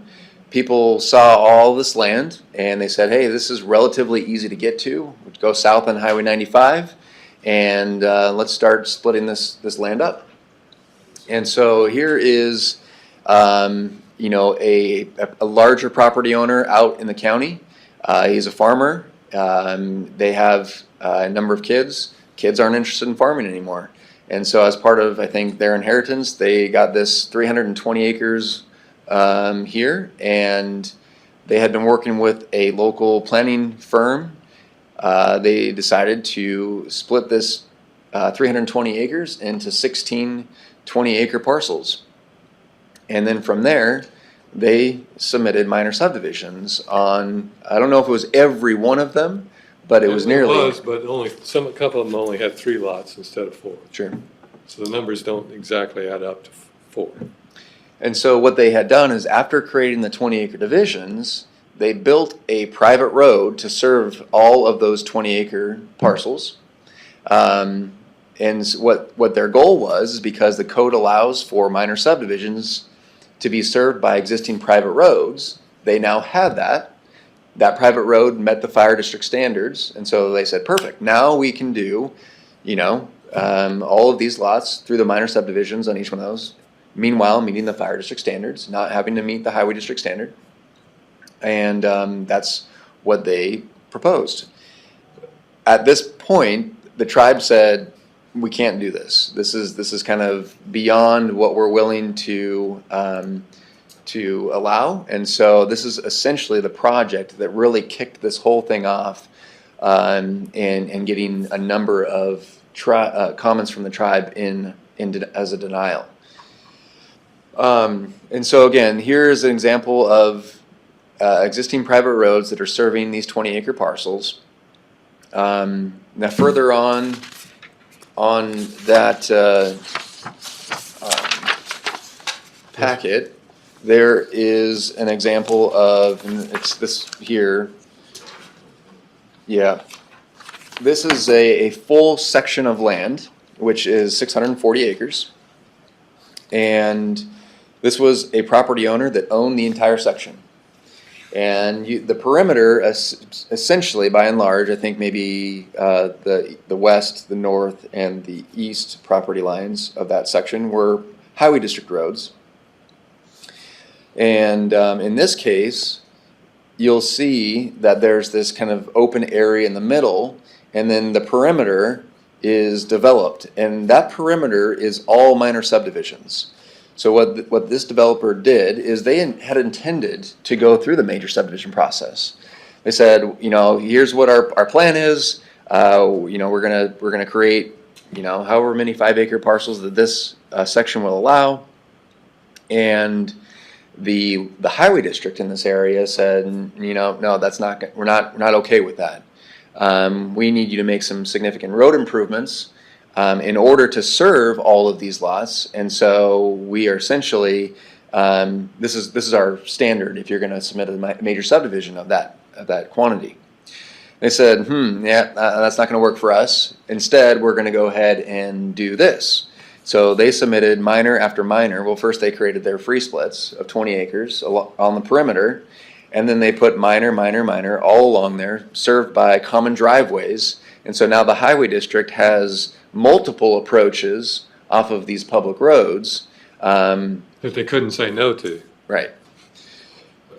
They couldn't say no to.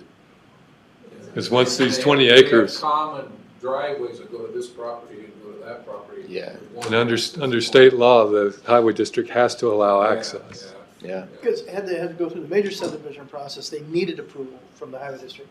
Right. They circumvent that by amalgamating a bunch of minor subdivisions in a major subdivision, and then the highway district can't. Yeah, we've got a bunch of them out on the prairie. What they did do, the highway district, is consolidate so that there's one driveway serving each group of 4 lots, typically. Oh, one driveway for 4 lots. Yeah. That's what a common driveway will allow. So that much is better. Yeah. So, again, as a result of those changes back in 2016, and, you know, I don't know if it was COVID necessarily, but we got the peak years that we did a couple years ago. And at this point, we have seen just an influx of people wanting to develop more rural areas. Meanwhile, without having the infrastructure requirements to do so and to serve that density.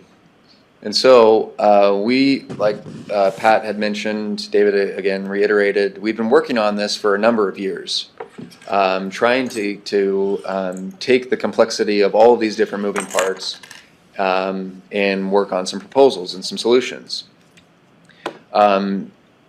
We did come up, and this is something that has come to the Planning Commission before, you new members here, so a lot of this is a little bit of a recapping of what we've discussed already. And you'll see there then on the next page where it says proposed solution. This is essentially what staff, in coordination with members of the Planning Commission, and then eventually with because we had a subcommittee beforehand. So staff worked with the subcommittee of the Planning Commission, and we had talked about some ideas, and based on that kind of workshop, those discussions, we proposed this, and it came to the larger commission here. And overall, this seemed to be the candidate for the best solution that we could see at the moment. But again, this is part of the process, and we have new minds, new ears and eyes, and so you guys have seen things out in the county, you know things that we do not yet, so your guidance and your input is certainly valuable in this.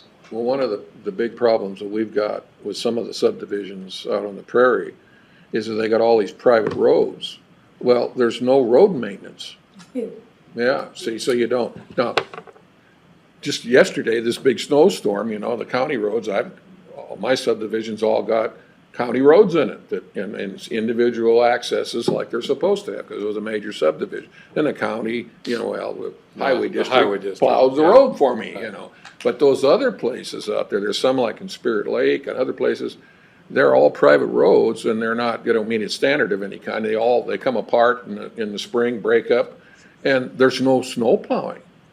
So if you get a foot of snow out there, who's going to plow for those people if they got emergencies or anything like that? There's no proper infrastructure for these things. And it's interesting, all of the road signs for the county roads are green, the ones for the private roads are blue, I think, or something, Yes. But they're all over out there now. And they got a bunch of these common driveway things too, So it's got out of control. And then I'm telling you about the issue where they want to re-subdivide my subdivision, 10-acre lots into 5-acre ones. We've got to deal with that as well. But so there's lots of, I've read this, and I think it's a good proposal.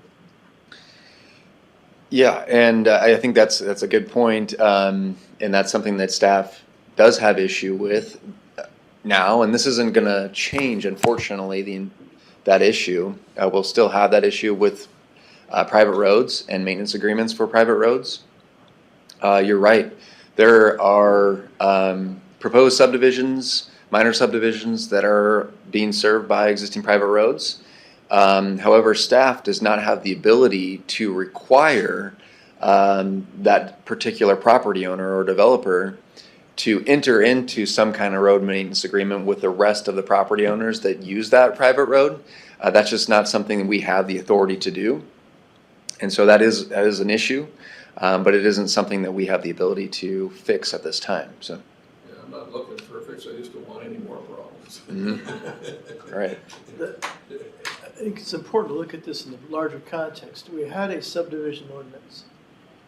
Under the subdivision ordinance, if you were to develop a property required to meet certain infrastructure standards, you're also required to give notice to a large swath of people affected by it, have hearings, and have a process that creates a subdivision that's best for everybody, okay? Now, contrary to that argument, and this is another philosophical and political point of view, that we shouldn't be restricted. It's my land, I should be able to do what I want with it. And so I should be able to develop it, any way I want. Well, the compromise there was, okay, we'll create minor subdivisions for you. You can do minor subdivisions and skirt the requirements of the major subdivision process. And that leads you to all these problems, including the amalgamation problem, where typically the large landowner will create, and that's what they did on these, at least the one, they create LLCs, which are easy to create in the state, for each 20 acres. And so in each LLC as a separate entity makes an application. So on paper, it looks like you have discrete entities that are applying for minor subdivisions. The reality is there's the master hand behind it who's creating a major subdivision by amalgamating all these separate LLCs and their applications. Now, the practical effect of that, I can tell you, at least from my personal experience, was that the road infrastructure, like where we're at, the road infrastructure, the public road can't handle the travel. It started breaking it up. The trash bins, start overflowing. There's runoff problems because particularly down where we're at, it's clay soil. So the drain fields don't percolate. They just sort of flow off into the river or the stream and in the lake. And so you have a whole host of problems if you get too much density where it's not addressed properly through Panhandle Health, and the Highway District, and all that. And I think this is good, but one of the concerns I've always had is, and continue to have, is this amalgamation problem, and there needs to be some language, and I've asked Pat to draft this, that would deter people from trying to skirt the intent of the statute. The intent of the minor subdivision statute was on its face to help, or supposedly to help, small landowners who want to do developments and to alleviate them of the burden of the major development problem. The reality is, I think if you look at factually what happened was the major developers, large developers, saw the opportunity after a couple of years to combine the 20, no longer free splits, we got 20 acre splits, to combine that with a minor subdivision to amalgamate a major subdivision and vastly cut the cost to do that. Of course, by cutting the cost, you also skirt the notice requirements and the regulations. And I do want to emphasize the notice requirements, because in my situation, there were a lot of people that were up in arms because they didn't get notice of what was going on. And they would have gotten notice under a major subdivision structure or process. So anyway, that's how I'm looking at it. Fundamentally, I think it's good, but I'd like to see some language that deters the amalgamation problem. Sure. So at the end of last year, last time we had a workshop on this, we ended up asking that Pat be asked if we could go back to 2016. Did Pat get asked that? The question was, why couldn't we go back to 2016? Why couldn't we go back? And the answer is, he thinks it won't withstand legal challenge. He thinks we were vulnerable for takings. Takings? Under the old code. Yeah, I think one of the standards that would be required for going back to 2016 is that if a subdivision, for a minor subdivision, were they were being served by an existing private road, depending on the length of that road, that it potentially has that property owner, there's a lot of linear foot of improvement to bring that road up to a highway district standard. And so essentially the legal argument is that there isn't a rational nexus for the county to require that level of improvement because of the, I'm not saying this right, but the amount of impact associated with a minor subdivision is not nearly, maybe you could help me with that. There's not a correlation between what it would cost to bring the roads up to the standard and the value they get out of the subdivision. It's not roughly proportional, I guess, is what I was looking for. Is what the courts have called it. That's the rough proportionality. See, so these existing, Ben? you're pretty well stuck with stuff, aren't you? With some of this. Hang on a second, Vlad. Well, I just say it's not, we're talking about existing problems, but the existing problems can be made bigger by leaving it the way it is. That's right. Yeah, we got to fix something soon. You're basically saying that you guys this is problematic. Difficulty trying to upgrade all the roads to public road standards and everything, and the existing ones too. So. Well, and that would put that on that particular developer of that minor subdivision, which taking a private road and making it, depending on the linear foot of improvement, taking it from the standards of a fire district road to a highway district standard road is quite a big difference. For a highway district standard road, you're looking at anywhere between 22, 24 feet wide of paved surface, Yeah, that's just the paved surface. Then you've got, shoulders on top of that and right of way, 60-foot right of way. So it is very burdensome for a property owner to make the improvements of that private road to a public standard For a road. minor subdivision. The math works on a major And- subdivision. Ben, excuse me, Vlad, did you want to add something? Yeah, I wanted to add, on top of what Ben just stated, I think Ben is strictly talking about the financial aspect of not being able to meet the rough proportionality aspect of things, but I think there's also a legal aspect to it as well, because as many of you know, when it comes to private road easements, there is not a defined easement width that has been historically recorded across parcels that lead onto the nearest adjacent public road. And so even if we were to make an argument of rough proportionality and require the road improvements to meet highway district standards, the adjoining neighbors are not legally obligated to grant additional easement width to allow for the improvements to physically be put in place. So that's a legal issue with road easement dedication. Thank you, Vlad. Is it possible that we can just draw a line, a date line, just like on 2016, there was a change. All right, now from this day forward, okay, everything that's happened between 2016 and now kind of gets grandfathered in. You obeyed the rules, you kind of cheated, but you worked the system. All right, so we're going to leave you alone. But from this date forward, these are the new rules. So at least, so we can't go back and scoop up those, but we can Yes. have impact moving forward. That's actually the way zoning has always worked in this country. In the United States, zoning is never retroactive. And when I say zoning, I'm including subdivision law. So this concern about changing the specifics of what a road needs to be for these, we're not looking at going back, we're looking at going forward. Yes, ma'am. So the thought of it being, putting an uneven or a unfair burden on the property owners, I don't think would necessarily be the case, because they would go into it knowing that these are the rules. Yes. Like when we built our house, Right. we knew that the HOA had certain specifications as far as square footage, number of floors, easement, all of those things. And so when the plans were made, it was all, it incorporated all those things and the expenses that went with that. Is that? That's fair. Am I being naive? No, that's fair, and that's what we're trying to achieve. I think where we still need to finesse things is we don't yet have a good solution for what kinds of roads are going to go with our new minor subdivision regs.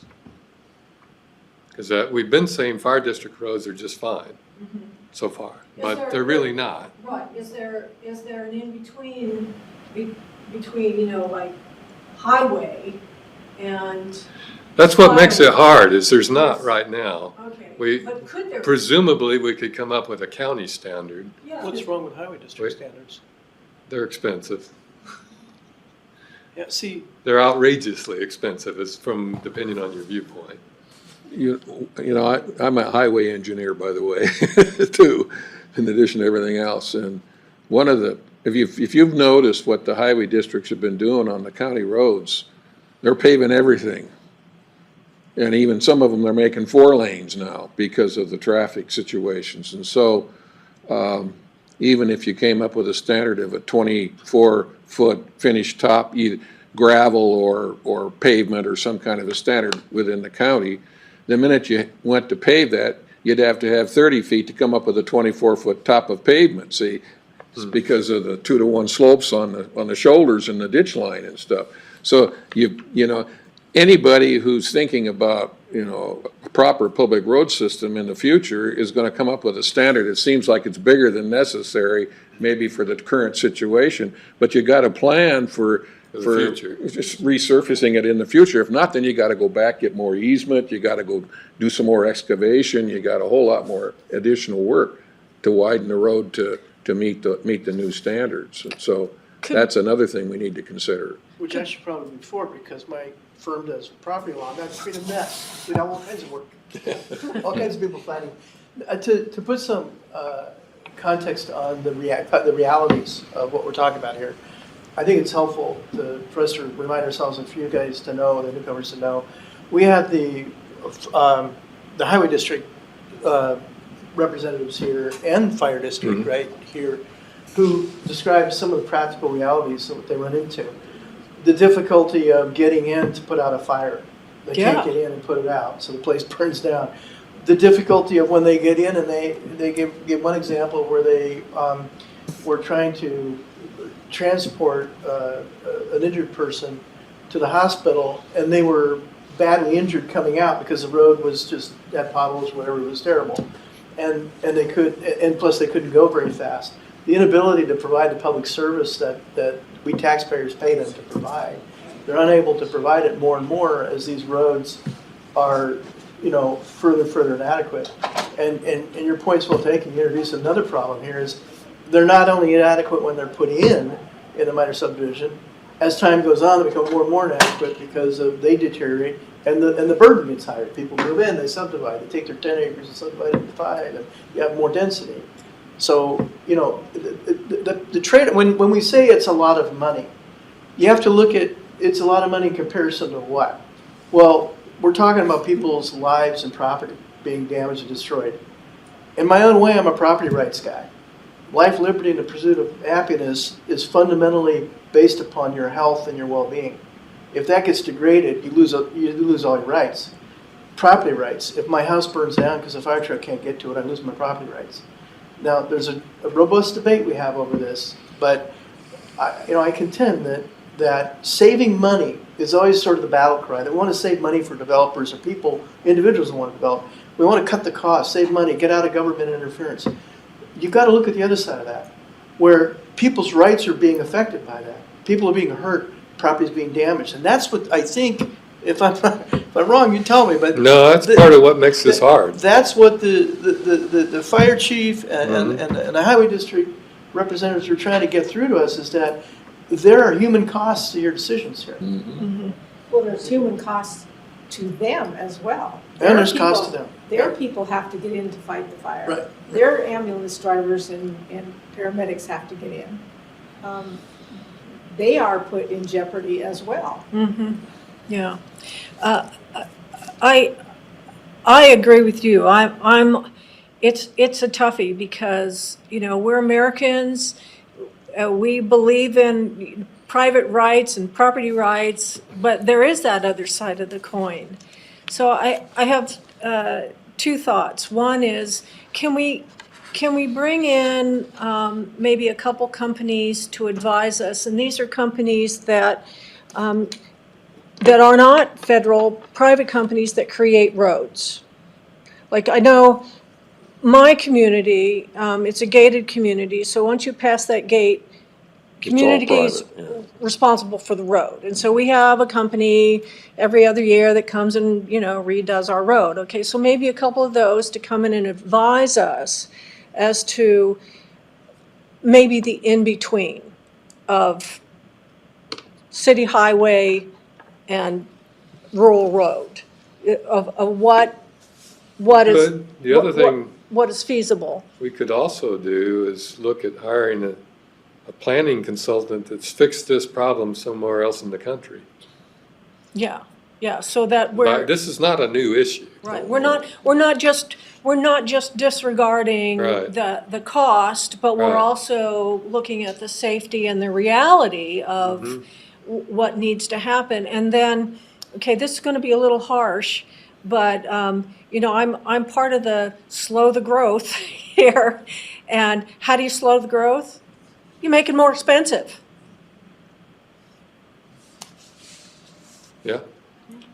Well, and an issue that we brought up last year is that if you come up with a third standard, the county is going to have to enforce that, because the highway districts, if you don't meet their qualifications, it doesn't become a highway district road.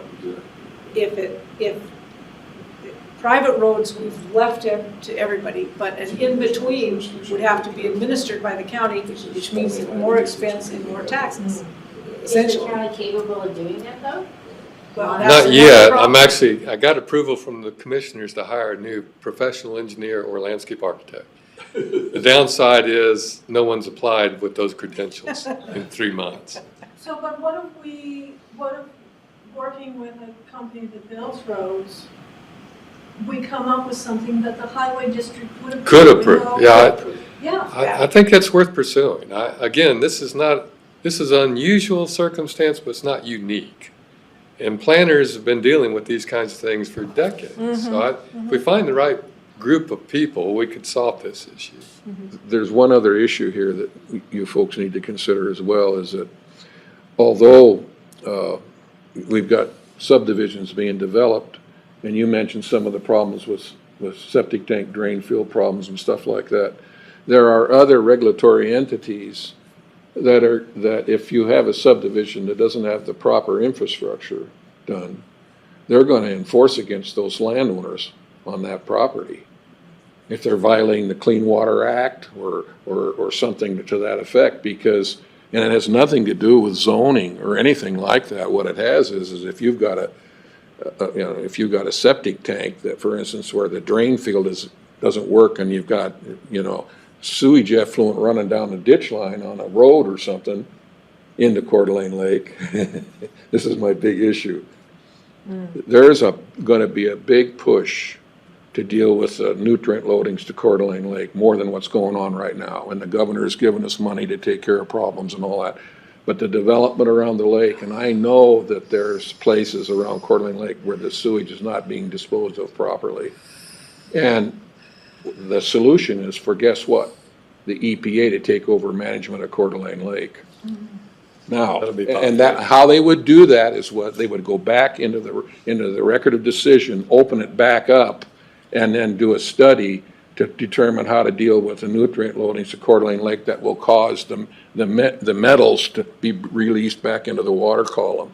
And if they do that, there's an argument we should be a Superfund site. Yeah, make the lake, it's a Superfund site now, but it's not got a remedy on it. Right. So we need to be careful, and I'm just bringing this up because I've got this experience, but there's other regulatory agencies that would get involved if we've got a subdivision that's failing some way like that. It wouldn't necessarily be the road districts and some of those other kind of people. Your point's well taken. I mean, what you're getting at is if we don't find a way to solve this problem, talk about losing property rights, then somebody bigger is going to come in, the EPA, the tribe, wherever it is, and they're going to take the property rights away. So you need to find a compromise here. And I think in these minor subdivisions, I mean, what you say is very apropos where I'm at, because we're like 2 miles from the lake, and there's already sewage going down. There's a creek there that runs down into the lake because of this whole effluent problem. And now we have the other problem, not to get way off target, but remember our discussion about all the people living in my area and elsewhere, they're living in trailers permanently without proper, they don't even have a drain field. It just goes out there somewhere. They're supposed to be pumping it. Right, but all these are tied to this minor, in some way, not all of them are tied, but these issues are all tied to the subdivision, this minor subdivision circumvention around the major subdivision ordinance. And I mean, for the road, to my mind, to get back to the point on the roads, look, if we can make it less expensive to build a road, but maintain the safety of a highway district standard road, I'd be all for it. Because, I mean, I think we don't need to unnecessarily increase costs, but that's the tension, is you start taking away the safety of the highway district road when you start changing those dimensions. And how much safety can you take away that you're comfortable with? Right. I think just to kind of come back to this here, the purpose of this solution here is really to address the serial minor issue. The issue of, again, larger property owners that are attempting to circumvent the major subdivision process without having to go through the process for road infrastructure and so on. So that's really what this particular issue is meant, this solution is meant to address. We do have road issues that still apply that we haven't yet got to. It's probably maybe a different workshop, but wanted just to kind of rein it back in just a little bit to say that the one problem that we're trying to address here with this particular proposal is the serial minor issue, is the taking of large properties, maximizing the density through multiple minor subdivisions rather than going through the one major subdivision process. And if you guys have had the chance to look at that solution, I don't know if we want to go through it now or if we want to maybe tackle that at a different time. But that, I think, is what kind of the commission and staff have come together and feel like, hey, this seems to be a good approach into addressing that issue. I'm glad you brought it up that way. I need to cut loose pretty soon because we have a public hearing tonight and we've got a pinch hit for a planner that's not going to be here. And I need to run home before we get there. So if we could circle back on this for another workshop, I'd appreciate it.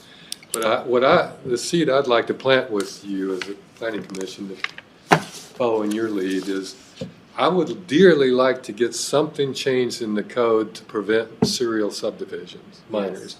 And then we promise we'll circle back around and deal with the roads. But we've got to end this nightmare for the serial stuff. And we can always work on roads later. Mm-hmm. Does that work for everyone? Okay. I just have a quick question, wait for clarification. Is there a number, and I don't want staff to have to do any research, just off the top of your heads, do you know how many of these serial subdivisions have been done by developers versus the mom and pop? Is there, because you said it's probably not anymore, is this major developers who are purposefully circumventing this for the maximization of their profit? Versus how many is it, because I do have some friends who are out there and they have acreage and they would like to subdivide for their kids, but they can't if it goes back to the highway district standard roads. They cannot afford to do that. Right. So I understand that's a problem, and then we are causing potentially onto, no, you can't develop land the way you want to develop because you personally can't afford it, whereas the major developer can. I would just be interested in knowing, a basic percentage. Is this developers, being a little bit, tricky, trying to go with the code, not doing anything illegal, but doing it for what Lee was talking about to maximize their profit? Is that the majority of what we're looking at here, or is this? Yes, I think so. Yeah, I think the one on the screen was a developer / realtor, but the first one we pulled up, that was a private property owner. So that was private. So. Yeah. But it was intended to be a development. It wasn't intended to give these divisions to their kids. Right. This was a maximization of. We're going. Yes. Yes. And they're all sold out. The intent was to sell them off, not to retain them in the family. So there is a difference. Most, I would say, again, I can give you a percentage. I would say, I would guess at maybe 85% or so. Much higher. Yeah. So what we're talking about is larger properties. Right. And they're intending, not again for family purposes. Right. They're dividing these into 20s, and then minor subdivision. So again, the intent isn't for family. The intent is to say, how am I going to maximize the profit I can get from this property, and without having to do the infrastructure related for it. It's no coincidence that this one on the screen the owner was advised by one of our local development teams that here's how you can do what you want. Here's how you can skirt the. You're complying, but you're going around. They were the group behind this encouraged this particular owner to do it this way. And isn't there already a proviso that if it is a family member, like a legitimate family member, that you can do that? We're working on that. That's the so-called family exemption. I thought I read something. They denied that. That was 14 hearing. they actually denied the family amendment exemption. Right. I think I said it wrong. Right. Because of the way it was written, or the recommendation is to go to. But it's not dead in the water yet, No, it's not. so It we'll hasn't see. gone So I to think the, that would be fair. Well, and that's actually with Commissioner Levine, that was his whole point, is that how do you make a decision on that when you haven't even decided this? Right. Because they do actually connect. They are correlated in that and working through, and that's why it's more complex than, roads or anything. You've got a lot of little tangents coming off of this that are impacted by this one thing. And I think it's important just to point out is that the intent with this solution here isn't to address people that want to subdivide for the purposes of giving it to their family. I mean, if they're wanting to do a minor subdivision, and it isn't a serial minor type of a situation, then they would still be able to do that subdivision as our code would allow. This is essentially to address people that have these large tracts of land that want to do 20s, 20, 20, 20, and then minor, minor, minor, minor. So that's really what this is intended to address. I think one of the things, because I didn't come to that one, so I tried to come to most of these in the last year, is that the language that you wanted Pat to draft would be some type of acknowledgement, legal acknowledgement that if it's the man behind it, that they actually have to stipulate every single one of their LLCs. That they could be all across the map. I think you said somebody was going to put their cap on it or something. That they would actually have to stipulate, so we would know then if that is what they're trying to do, and then. The reverse of that addresses your concern, that if there's no magician hand back there just have to be 3 families in a row that have their minor subdivisions and they're contiguous. Well, they're individual families, they're individual entities. Correct. They really they aren't being run by the hand. No, I mean, when you hear 85%, I suspect what we're hearing is 85%. The other percentage is smaller land tracts. When you're talking about the land mass that's being affected, yes, the 85% is probably affecting a much larger mass. You'll tell me if this is wrong, but a much larger land mass we're talking about than the rest of the percentage. Well, that's But you're right. The deterrent concern I have is it goes to the heart of the abuse problem. Right. Now, there's an argument, and it's a fair argument that, well, if the tax code's written away, that I can get away with offshore accounts and I can not pay taxes and I ought to be able to do that. Well, my answer to that is change the tax code so they can't do that because that's not right. Oh, you have something that's legal, you have something that's right. And what is the right thing to do? Right and legal are 2 different things, and you want to align the two, and that's my point, is it's not right for those with large development interests to amalgamate minor subdivisions to skirt the major subdivision ordinance, which affects all of our property rights. Yes, it does. Yeah. Well, it affects all of us on daily lives and roads and potentially safety. I'm in that middle between the two of I just really want, protecting the private property rights and the individuals who are gonna maybe get stopped and then now limited versus the 85 and the people who are really, doing with the system. And it's a tough one. I'll be brief here. I just want to make a note that it's very important to remember there's a difference between right and what's legal. We need to remember that, and we'll come back to that over and over and over again. The other point I want to make is that I would like to make a motion to adjourn. I second. Okay. All in favor? How do we get the dates for the potential hearing? Is that gonna come back to? We'll work it out and send it to you. And then is there a sheet that has all of their contact numbers, Pat's, all of ours, so if we wanted to be able to have a question follow-up? I don't have your numbers. We can get it to you. That would be great. We'll just do a broadcast email. You okay with that, Reba? Reba, would you mind sending a broadcast? Okay. There is one other thing that we didn't bring up, and that is that you probably, and Tamara's already done this, but you probably want to establish a email address for you that is. It's not your personal It's not your email, personal address. but that we can use for this purpose. I have a problem with that for me, so. I know. I do. Huh? I know. I understand. I've already got a private server. So, Okay. and so, if it's all right, I just continue to use. Yeah, sure. That's fine. Because Yours is I protected. established a private server because I ran a government office out of my house. I think So, yeah. you're in it. It's not Google or Yahoo. You're safe. Yeah. I think that'll be fine. The only last question is, you guys approved a calendar for the next year? Yes, that's kind of a format or formal thing that is the hearings are Okay. saved for us. Okay. Now, if we don't use We don't them, have to we don't use use them. We don't Okay, use them. but could that also be sent, so I could basically Yeah. have a general idea to put that on my calendar? Sure. Yes. The other thing that I need from all of you is your availability on Thursdays next month. I keep all my What's Thursdays Thursday next open. month? Fourth Thursday? Well, no, all Thursdays, whether or not you. So whether that or we not could you do can make it. workshops. So that we can get the most I'll have to people send together. you a personal email. Yes. One that's got the other. That's fine. We don't do every Thursday, I mean, but we ask you to save out your Thursdays, but sometimes we'll have I time. saved out the fourth ones, but I don't know that I saved. All of mine are open, I kept all of them open, first, second, third, fourth, they're all good. Yeah, that fourth Thursday thing is confusing, because that's held out, that's what the county says Yeah. will save time for us for a public hearing, which we don't have every time. All right. Goodbye.